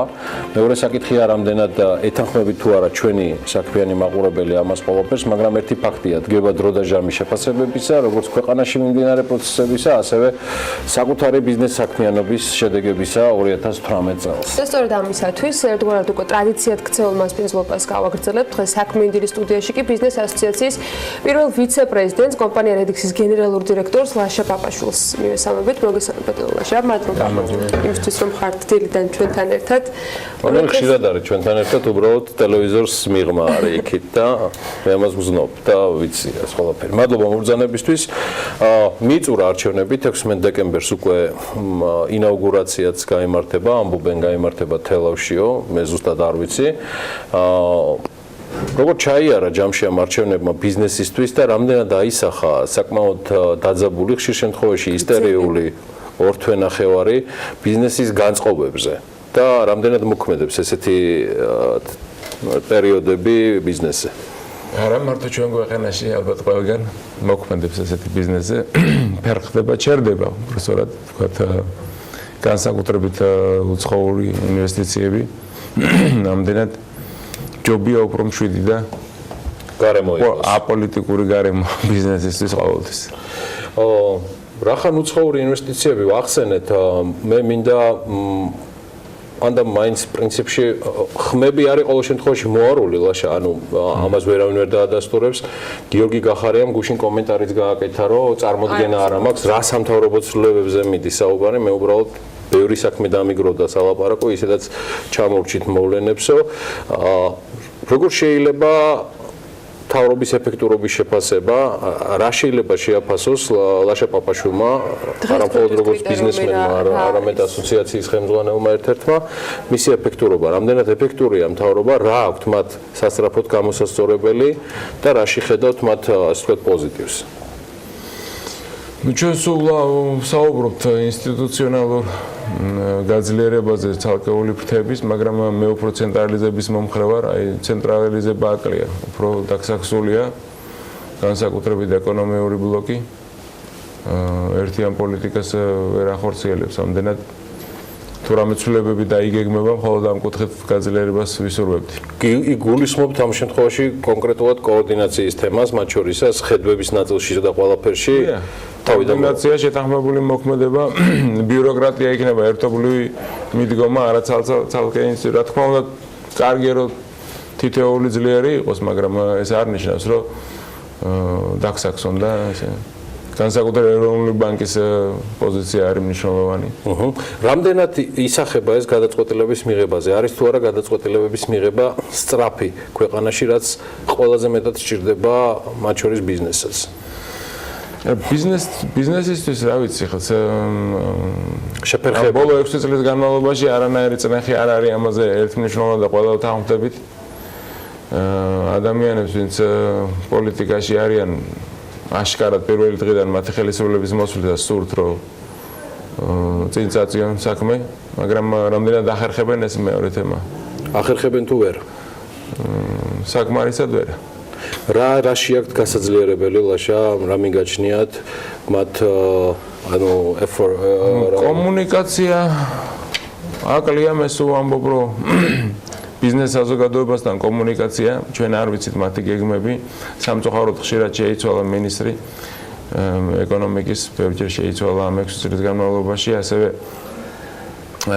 დაუგეგმავიდა ჩვენთვის განმსაზღვრელია თქვათ ეროვნული ბანკის პოლიტიკა, ფულად საკრედიტო პოლიტიკა უმნიშვნელოვანესია ჩვენთვის და ჩვენ რამოდენიმეჯერ ვცადეთ მოგვეხერხებინა ეს, მაგრამ ვერ გამოდის. თქვენ არ თვლით, რომ ეროვნულმა ბანკმა მნიშვნელოვნად გააუმჯობესა კომუნიკაცია საზოგადოებასთან ბოლო პერიოდში? შეიძლება რაღაც მომხმარებლის დონეზე, მაგრამ მსხვილი ბიზნესის არ მგონი. რა იყო ის მოულოდნელი გადაწყვეტილება იგივე ეროვნული ბანკისგან, რაც თქვენთვის თქვათ არ იყო წინასწარ განჭვრეტადი? იმას თუ გავითვალისწინებთ, რომ იგივე ფულად საკრედიტო პოლიტიკასთან დაკავშირებით ანგარიშები მუდმივად ქვეყნდება, საკმაოდ გრძელვადიან და ხშირ შემთხვევაში სწორედ ამ ანგარიშების განხორციელება. ანგარიშები ნაკლებად მაინტერესებს, მე მაინტერესებს თვითონ პოლიტიკა, როგორია და მე ვერ გავიგე თავი ბოლო ამისი. გრძელვადიან პერსპექტივაში ვერ ხედავთ? თუ ამბობთ ცურავია კურსი, ერთხარეს დაცურავს, ხო ხედავთ ყველანი. რაღაც სიამაყით ამბობენ, რომ 120 მილიონი შეისხი და აღარჩენების წინ 30 მილიონი რატო სამხარეს? თუ ინვესტიციები კეთდება და ინტერვენცია, ორივე მხარეს მოხდეს მაშინ. ბიზნესის აუცილებელი და რაც უმნიშვნელოვანესია იყოს ვალუტა მყარი. და თუ მცურავია იყოს მცურავი, თუ ინტერვენციები ხორციელდება, ორივე მხრიდან უნდა მოხდეს მისი სიმყარისთვის ინტერვენცია. აქ გაუგებარია. ასევე ჩვენ ახლა ბევრს საუბრობთ რიტეილზე, ანუ მომხმარებლების ჭარბვალიანობა, ეს ყბადაღებული თემაა, მაგრამ კორპორატიული ბიზნესისთვის არაფერი არ კეთდება. ის რეგულაციები, ბოლო რეგულაციები, რომელიც გადავადებით, მაგრამ 1 იანვარს ამოქმედდება. მე კიდევ ერთხელ მინდა უკვე შეფასება არსებული სტატუს კვოს, სამ კვირაში ეს რეგულაციები ამოქმედდება. რა გავლენა ექნება მას ბიზნესზე? ეს ცალკეულ ბიზნესებზე, რა თქმა უნდა, განსაკუთრებით ვინც სამომხმარებლო ბიზნესია, აისახება, რა თქმა უნდა, შეფერხდება ეს ერთმნიშვნელოვნად, მაგრამ მეორე მხარე ამისი აბალანსებს, რომ მართლაც დასაზღვევია ის უმწევ ადამიანები თუ ნაკლები შემოსავლიანები, რომ არ აღმოჩნდნენ ასეთი სოციალური პრობლემების წინაშე. ამას არ ვეწინააღმდეგები, მე უბრალოდ ვამბობ, იგივე ყოველგვარი ოფიციალური რეგულაციის გარეშე თავისი პოლიტიკით მე ვფიქრობ აფერხებს კორპორატიულ დაკრედიტებას. ეროვნული. მაშინ როდესაც ამ რეგულაციებში ბიზნესის ხებთან დაკავშირებით ყველაზე ნაკლები ვთქვათ სიახლე შეზღუდვა შეიძლება არსებობს. აი, რას გულისხმობთ კორპორატიული დაკრედიტების შეფერხებაში ცოტა მეტი? ზოგადად ზედამხედველობის სამსახურს აქვს ისეთი მიდგომები, რომელიც აფერხებს ბიზნესს. ეს ერთ-ერთი მნიშვნელოვანი დეპარტამენტია ეროვნული ბანკის, ანუ ბანკების ზედამხედველობის სამსახური, ეს არის ჩვენ სულ ამბობთ, რომ სესხების შესაძლო დანაკარგების რეზერვი რაღაც პრინციპით გადავიდეს და უკვე წლებია უნდათ, რომ საერთაშორისო სტანდარტებზე გადავიდნენ და ვერ მოხერხდა ეს. დღემდე, ჯერ კიდევ ჩემი საბანკო წარსულის პერიოდში იყო ეს საკითხი, ანუ უკვე 14 წელი გავიდა მე რაც არა ვარ დირექტორი და 4 წელი რაც სამეთვალყურო საბჭოს თავმჯდომარეობიდან წავედი რესპუბლიკას სოციეტი ჯენერალისგან. სულ იყო საუბარი, რომ დაინერგოს IFRS სტანდარტი, რაც არის საერთაშორისო რეზერვების სტანდარტი და არა. აუდიტი ერთნაირად არეზერვებს, ლოკალური საზედამხედველო პოლიტიკა სხვა არის. და ყოველთვის პესიმისტურად. მე მგონი ამ წუთას დღეს უფრო მეტი რისკები ეკონომიკაში არა ბანკებს აქვს, არა თვითონ ბიზნეს საზოგადოებას. აი, ნაკლებად წარმატებული ბიზნესები არიან, მეტად წარემატებიან ბანკები. ამდენად ცოტა რისკები რომ მოუშვან, კარგი იქნება. სასარგებლოდ ბიზნესისა. მეორე მხრივ პარლამენტში აქტიურად დადგა ის დღის წესრიგში საკითხი, რომელიც ზუსტად ზედამხედველობასთან დაკავშირებით კრიტერიუმების გამკაცრებას გულისხმობს, მათ შორის საკანონმდებლო დონეზე იმ თემების დაბრუნებას, რომელიც რამდენიმე თვის წინ განხილვაში იყო. საუბარი პროფილურ აქტივებზე და ყველაფერი პაკეტი, რაც იქნა მიღებული ეროვნულ ბანკთან დაკავშირებით. ის სხვა თემა არის, ამას მე სხვა რამეს ვამბობ, პროფილური აქტივები. ეს კიდევ ერთი მიმართულება. იქ ეთანხმებით, იქ პროფილურ აქტივებში ჩვენი ინიციატივაც იყო და არა პროფილური აქტივების ფლობა ბანკების მხრიდან ამ კუთხით დღეს დამაკმაყოფილებელი ის კანონი, რომელიც ამ ნაწილში არსებობს თუ კიდევ უფრო სრულ საყოფია, უნდა სრულ იყოს ის კარგად დავიწყეთ, რა თქმა უნდა ეს არ შეიძლება ერთი ხელის მოსმინდა ეს ნაჯახის პრინციპით განხორციელებული იყო, მაგრამ კარგია ის პირველი ნაბიჯი რაც გადაიდგა და ნუ ვიცით ეს უმსხვილესმა ვინც მოთამაშე იყო და ვისთანაც პრეტენზია იყო საქართველოს ბანკმა გაყო კიდევაც ეს თავისი ბიზნესი და ორი დამოუკიდებელი ინსტიტუტია. კრიტიკოსები მაინც ამბობენ იმას, რომ ეს გაყოფა ფორმალური იყო და რეალურად პრაქტიკაში ნაკლებად შეიცვალა რაღაც, აი როგორ შეიძლება ის რბილი გადასვლა სიტუაციაზე, რომ აი პრაქტიკაში აისახოს, თუნდაც აი კრიტიკოსების თვალიდან დანახულოთ თუ შევხედავთ ამ პროცესს. აბსოლუტურად გაყოფილი ახლა ვერ ვიტყვი რომ ფორმალურად არის. ადამიანებს ვერ მოვსწორებთ. ადამიანები არიან საბანკო საქმე და სხვა საინვესტიციო მიმართულება არის ლონდონის ბირჟის დონეზე. აი ახლა ეგ უმკაცრესი კონტროლი აიცით თქვენ და ამდენად თამაში არ იყო ეს და ნამდვილად გაიყო. ლაშა ბიზნესის ნაწილზე გადმოვახვიოთ, წეგან არაპროფილური აქტივების გამო რომ გადავედით. რამდენად არის ყველაზე კარგად მიმიხვდები როგორც არამოქმედი ბანკირი პრობლემა თავად კორპორატიულ კლიენტებში თვითონ ბიზნესში ანუ მეჭარვალიანობის თემა არ მაინტერესებს მხოლოდ რიტეილ მოხმარებლების დონეზე რამდენად ჯანსაღია ამ კუთხით ბიზნესის სტრუქტურა მე გარკვეულ რისკებს ამ კუთხით ვხედავ და ამის გამო მოასწავებთ თქვენ რომ ზედამხედველობამ ცოტა წნეხი უნდა შეამსუბუქოს თუ ხედავთ თუ არა ამ პრობლემებს რომ ბიზნესში ამ კუთხით პირიქით პროცენტი ზვირდება იცით ახლა კი ბატონო თემა არის რომ ფედი უწევს და უწევს ამ 3% განაკვეთს ლიბორი იზრდება დოლარზე და ამ პირობებში ძალიან ზვირდება ეს უმნიშვნელოვანესი არა მარტო ინფლაცია ეროვნული ბანკისთვის, ფულად საკრედიტო პოლიტიკის განხორციელებაში არის ბიზნეს და ეკონომიკას როგორმე მიაწოდოს, რაც შეიძლება იაფიერი ფული, რასაც ვერ ხედავთ. ეს არის უმნიშვნელოვანესი. და მე დარეზერვების პოლიტიკა ისეთი არის, რომ ბანკები აღარ იღებენ რისკს. მაგალითად თქვათ უზრავი ქონება, რომელიც ყველაზე გზელ ფულს მოითხოვს, bullet payment-ი, ანუ ბოლოში გადახდა 30% რეზერვება და არც ერთი ბანკი არ მოდის ამაზე და თუ hospitality ჩვენი უმია პრიორიტეტია, სასტუმრო გვინდა გზელი დაკრედიტება ჭირდება. არ არის საუბარი ამაზე, არავინ არ უნდა ესეთი დაკრედიტება, ამდენ რთულად მიდის. ინვესტიციები ვახსენეთ, რომელიც ყოველი არჩევნების წინ და პოლიტიკური ტრემორის დროს ეგრეთ წოდებულ stand-by რეჟიმში გადადის. რეალურად FDI-ის მაჩვენებლით კმაყოფილი არავინ და ბედნიერი არა. რა არის ამ უცხოური ინვესტიციების შემოსვლის შემაფერხებელი ფაქტორი გარდა რეგიონალური პრობლემებისა, რაც გვაქვს გეოგრაფიულად? ჩვენ არ უნდა დაგავიწყოს, რომ FDI-ის ნაწილი ჩვენც ვართ, ქართველი ბიზნესმენები, ჩვენი ნასესხები ფული, რაც თქვათ IFI-ებისგან, ანუ საერთაშორისო საფინანსო ინსტიტუტებისგან შემოგვაქვს ქვეყანაში, ეს პირდაპირ FDI-ია. ამდენად ისევ ერთმანეთთან ძალიან კავშირშია, თუ ლოკალური ბიზნესმენები არიან საკრედიტო პოლიტიკით happy, არის IAF ფული, მოდის FDI, იზრდება FDI. ეხა პოლიტიკურმაც ალბათ ამოდენიმე თვე აგრძელდება იქონია ამაზე გავლენა უცხოელი ინვესტორების მოსვლაზე, მაგრამ პირველ რიგში მაინც ქართველი ბიზნესმენების აქტიურობა არის უმნიშვნელოვანესი და გადამწყვეტი აქ. მაგათ განწყობაზე კიდე ფაქტორთა ერთობლიობა მოქმედებს. ფაქტორთა ერთობლიობა და ეს ერთ-ერთი მნიშვნელოვანი რაც აი ამ წლების განმავლობაში გაკეთდა არის მეტნაკლებად ძალიან სუსტი იყო, მაგრამ მაინც სუბსიდირება პროცენტის რაც მოხდა საწარმოების და მოხდა სასტუმრო ბიზნესის დარგში ეს მე მეკითხებოდეს ვინმე გავაათმაგებდი ამ კუთხით სახელმწიფოს მოძრაობას. გულისხმობ დაწარმოე საქართველოს პროგრამებს. საქართველოს, დიახ. ეს არის ხო საწარმოო იყო და სასტუმრო ბიზნესი. დიახ. ამგვარი პროექტებით ეს არის ყველაზე დიდი ხელშეწყობა. უკიდურესად გაიზრდება სამუშაო ადგილები და რაღაც შეღავათი იქნება ამ ძიმე მაღალი პროცენტო განაკვეთების პირობებში ბიზნესმენებს. საგარანტიო ფონდი, რომლის შექმნასაც ახლა მთავრობა და პარლამენტი ერთად გეგმავენ 20 მილიონი. ცირეა, კი. ცირე ბიზნესის იქნება და იკარგება ეს. ანუ ეს იმდენად არ აისახება იმ სიკეთეში კოლატერიალის კუთხით. 600,000 წარმოე 600,000 როცა მე თქვა თვითონ მაგ რამოდენიმე ბიზნესი 10-20 მილიონს დებს ინვესტორი და იქ 600,000% სუბსიდირებას გაუკეთებ, სხვაში წვეთია. ამ კუთხით უნდა იფიქროთ, უნდა რეალურად საწარმოების გაზრდა.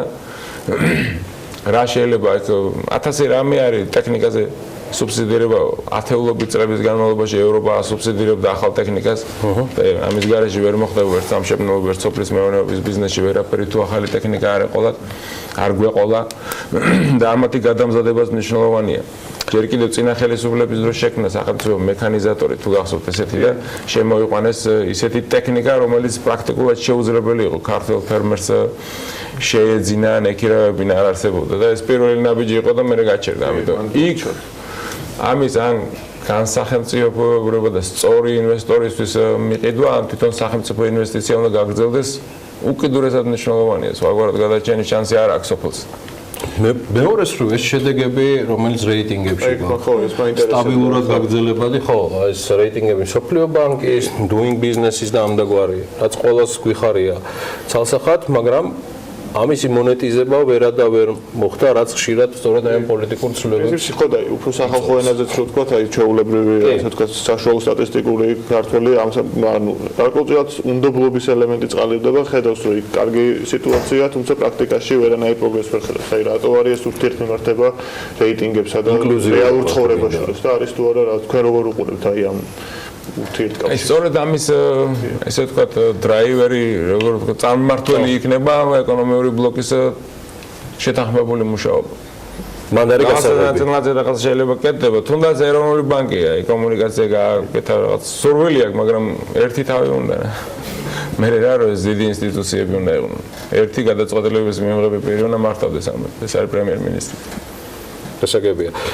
ნიშნავს თუ არა ჩვენი საუბრის ბოლოს რეზუმირებისკენ რო წავიდეთ, რომ თავარი, რასაც გვიტოვებთ საუბრისას, ამ ნაწილში არის ზუსტად ის, რომ ფულად საკრედიტო პოლიტიკა, კომუნიკაცია ბიზნეს საზოგადოებასთან მეტი ხედვისთვის რომ დაინახოთ და გადაწყვეტილებების მიღებები. მე მგონი არ გამომჩა, ხო, არაფერი, ძირითადად ეს თემები. ძალიან მარტივი არის თუ ამ სამივეს გერზე გეთანხმებ, მაგრამ მარტივია რომ თუ დაისახავს მიზნად ამ ქვეყანას ეკონომიური ბლოკი, ანუ მინისტრი ეკონომიკის საუბრობს ამაზე დაიწყო საუბარი როგორ უნდა შექმნას ბიზნესმენმა სამუშაო ადგილი ამაზე კონცენტრაციას თუ გააკეთებს ყველაფერი სამუშაო ადგილი რო შეიქმნას არა გადასახადების დევნა არა რაღაც ამ თუ იმ ცვლილებების მოტანა ყველაფერი უნდა ვაკეთოთ იმისთვის რომ სამუშაო ადგილი შეიქმნას ეს სოციალური პრობლემასაც მოხსნეს და დრაივერი იქნება ეკონომიკის სწრაფი განვითარების რა ეტაპზეა რედიქსის პროექტები, რას ვაკეთებთ დღეს და რა გეგმები გაქვთ კიდევ როგორც ინვესტორს, იმიტომ რომ თქვენ არ ხართ ხოლმე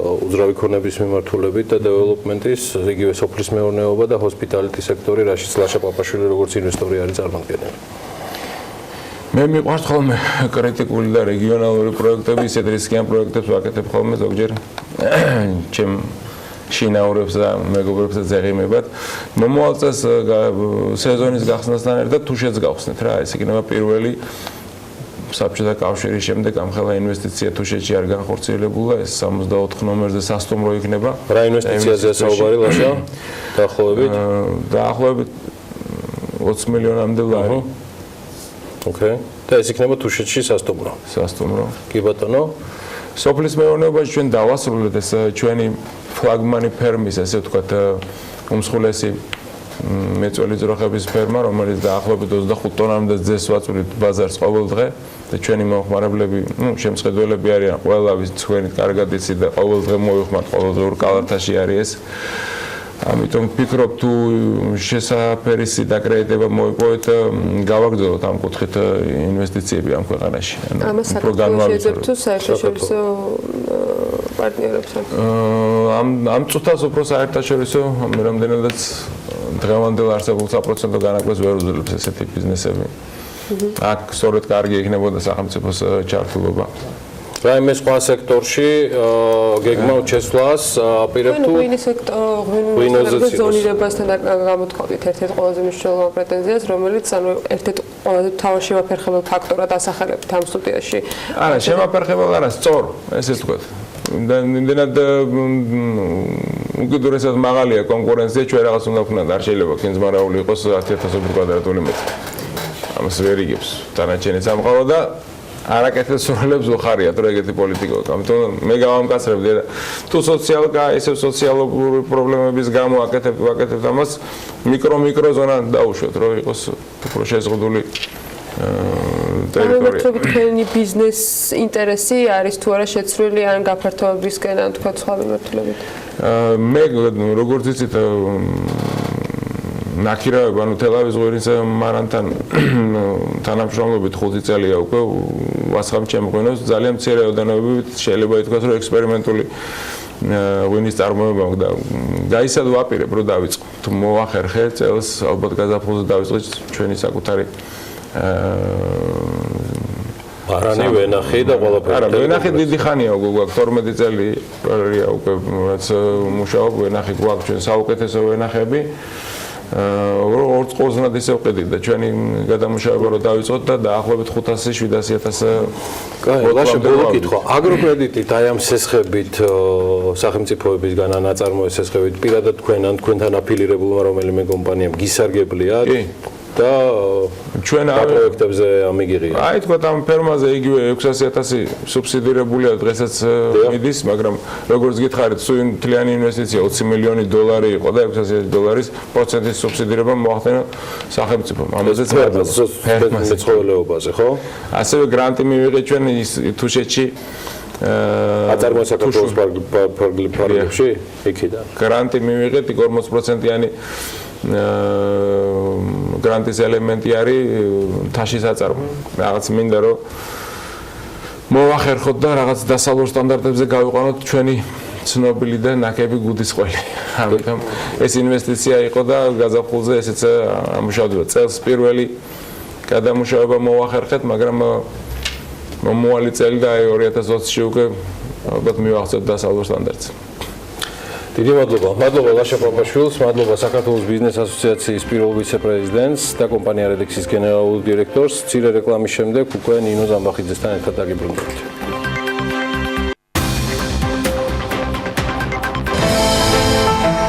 ამინდის პროგნოზის სპონსორია SEU დეველოპმენტი.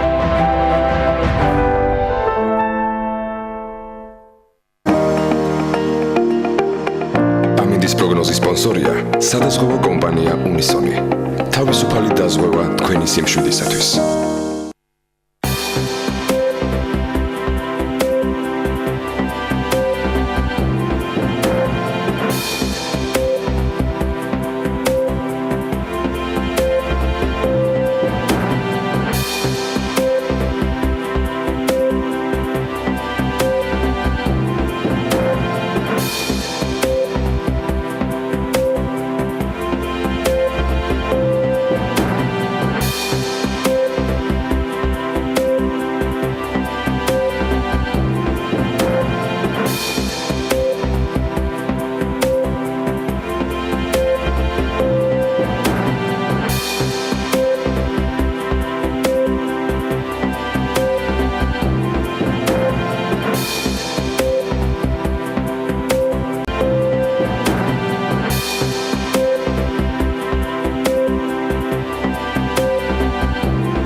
ამინდის პროგნოზის სპონსორია სრულად დეველოპმენტი.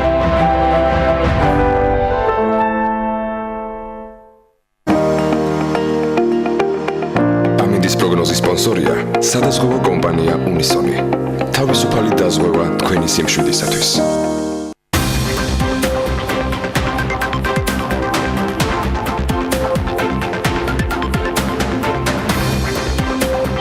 საქმიანი დილის ბოლო ბლოკში კეთილად დასრულებული ამბავი უნდა მოგიყოთ, თუმცა რატომ დასრულებული ჯერ მხოლოდ დასაწყისია, ალბათ რამდენიმე დღის წინ სოციალურ ქსელში ბევრმა ნახა მეგატივის მიერ მომზადებული მასალა, რომელიც ნუცუბიძეების ოჯახის ისტორიაზე გვიყვებოდა. 12 წევრიან ოჯახზე, რომელიც უკიდურეს გაჭირვებაში ერთ ოთახში ცხოვრობს.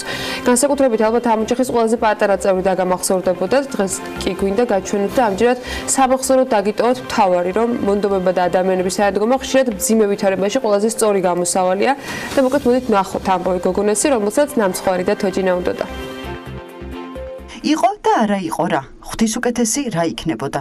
ერთ სოფელში, ერთ პატარა სახლში ქალბატონი ლეილა, ელენე, მარი, ნიკუშა, ილიკო, ლიკა, ნათია და ინგა ნუცუბიძეები ცხოვრობდნენ.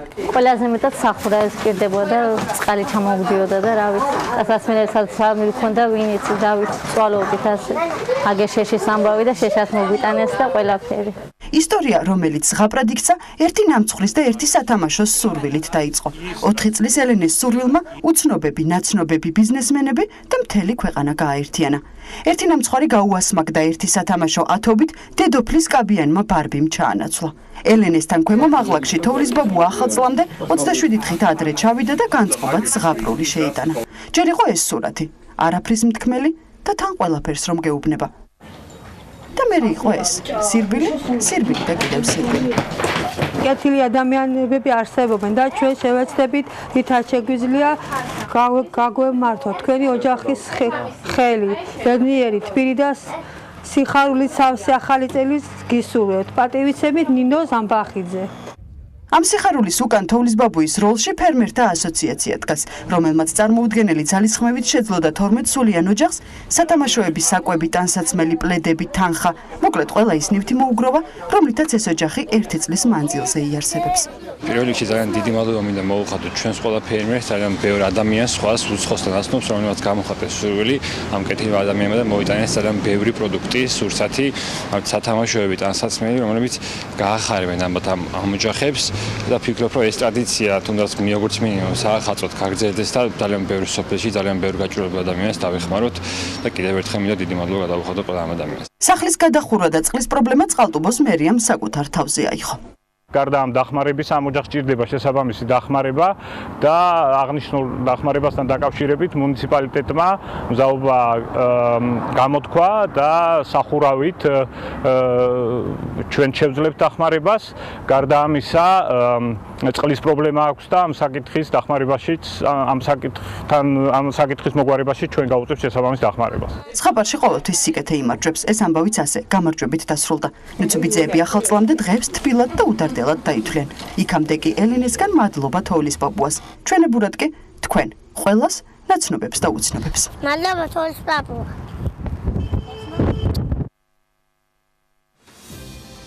ამ ისტორიის გაზიარებით არც ჩვენ და არც ამ პროცესში ჩართული ადამიანები მის ჩვენებას არ ვცდილობთ, რომ ვიღაც კარგი ტიპი ან ვიღაც სხვაზე უკეთესი ადამიანი ან სხვაზე მეტად შესტკივა რამეზე გული. დღეს უბრალოდ გაგიზიარებთ ამბავს პასუხისმგებლიანი და მოტივირებული ადამიანებისა, რომლებმაც შესაძლოა ერთი ნაჭერი ნამცხვრი და დედოფლის კაბიანი თოჯინით ზღაპარი შექმნეს.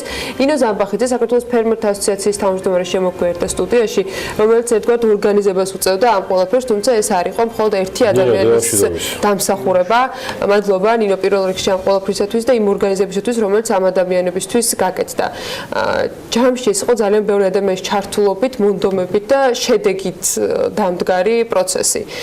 რა მოხდა და რეალურად რამდენად რთულია, როცა ასეთ რეალობაში აღმოჩნდება, რომ ადამიანების მობილიზება მოახერხა, იმიტომ რომ საკმაოდ ბევრი პროდუქტი ჩავიდა, ბევრი რაღაც შეგროვდა, მაგრამ როგორ? მოგესალმებით, მივესალმებით ჩვენ მაყურებელს. არ შემიძლია პირველ რიგში უღრმესი მადლობა არ გადაუხადოთ თითოეულ ფერმერს, თითოეულ ბიზნესმენს და საქართველოს მოქალაქეს, რომელმაც გულთან მიიტანა ეს ისტორია. მე ვერ ვიტყვი რომ ეს ჩემი დაწყებულია, ვერც იმას ვერ ვიტყვი რომ მე პირველი ვიყავი, ამ კუთხით უამრავი ორგანიზაცია ყოველ საახალწლოდ მსგავს, ასე ვთქვათ, ღონისძიებას ახორციელებს მათი კორპორატიული სოციალური პასუხისმგებლობის ფარგლებში, თუმცა ჩემთვის აი მართლა ძალიან მძიმე იყო შემთხვევით გადავაწყდი ირაკლი ღლონტის სტატუსს Facebook-ზე, რომელმაც პირველმა დადო ეს სიუჟეტი და იმდენად მძიმე იყო, რომ მთელი ღამე მართლა არც მიჭამია და აი რაღაცნაირად თითქოს აი არ ვიცი ხა კი ვერ ვხსნი იმ ზნობას რა დამეუფლა და უბრალოდ დავწერე სოციალურ ქსელში, რომ ძალიან კარგი იქნება თუ ესეთ ოჯახს დავეხმარებოდით. მეორე დღეს აი მართლა არ წარმოგიდგენიათ რა რაოდენობის ადამიანი მოვიდა მობილიზებული ჩვენ ოფისში ხა პირველად მომივიდა ხა ბევრჯერ გამიკეთებია თქვა რაღაც ჩვენი ასოციაციის ფარგლებში ფერმერების ახმარებით თქვა სხვადასხვა ოჯახს ცირედი მიგვიტანიან მოხუცთა თავშესაფარში მაგრამ ესეთი მასშტაბი ოთახში ადგილი აღარ იყო და ვერც იმ ემოციას ვერ დავიწყებ როდესაც ჩემს აბსოლუტურად უცნობმა ბიჭმა გააჩერა დიდი მანქანა და რომ გაიხსნა სავსე ეს მანქანა მთელი წლის პროდუქტით მართლა შოქში ჩავარდი და ვიფიქრე რომ აი ამ ქვეყანას აქ რაღაცა კიდე დარჩენილი რითიც შეიძლება რომ სხვა ადამიანების ცხოვრება გახალისდეს უამრავი თანხა ჩაირიცხა, ხა უამრავი დიდი თანხა ჩაირიცხა და დღევანდელ სანდოობაში ესე ძალიან მნიშვნელოვანია, რომ აი ანგარიშს პირდაპირ გთხოვდნენ და გვეუბნებოდნენ, რომ ვერ მოვდივართ, ჩაგირიცხავთ თანხას და დღეს ნაწილობრივ უზრუნველყოფთ ჩვენ იმას, რომ მათთვის საჭირო ოთახი მოეწყოს, მერია და გუბერნიაც ჩაერთო, როგორც სიუჟეტიდან ნახეთ და გადაუხურებთ სახლს და ელემენტარულ პირობას შეუქმნით 21 საუკუნეში ადამიანებს.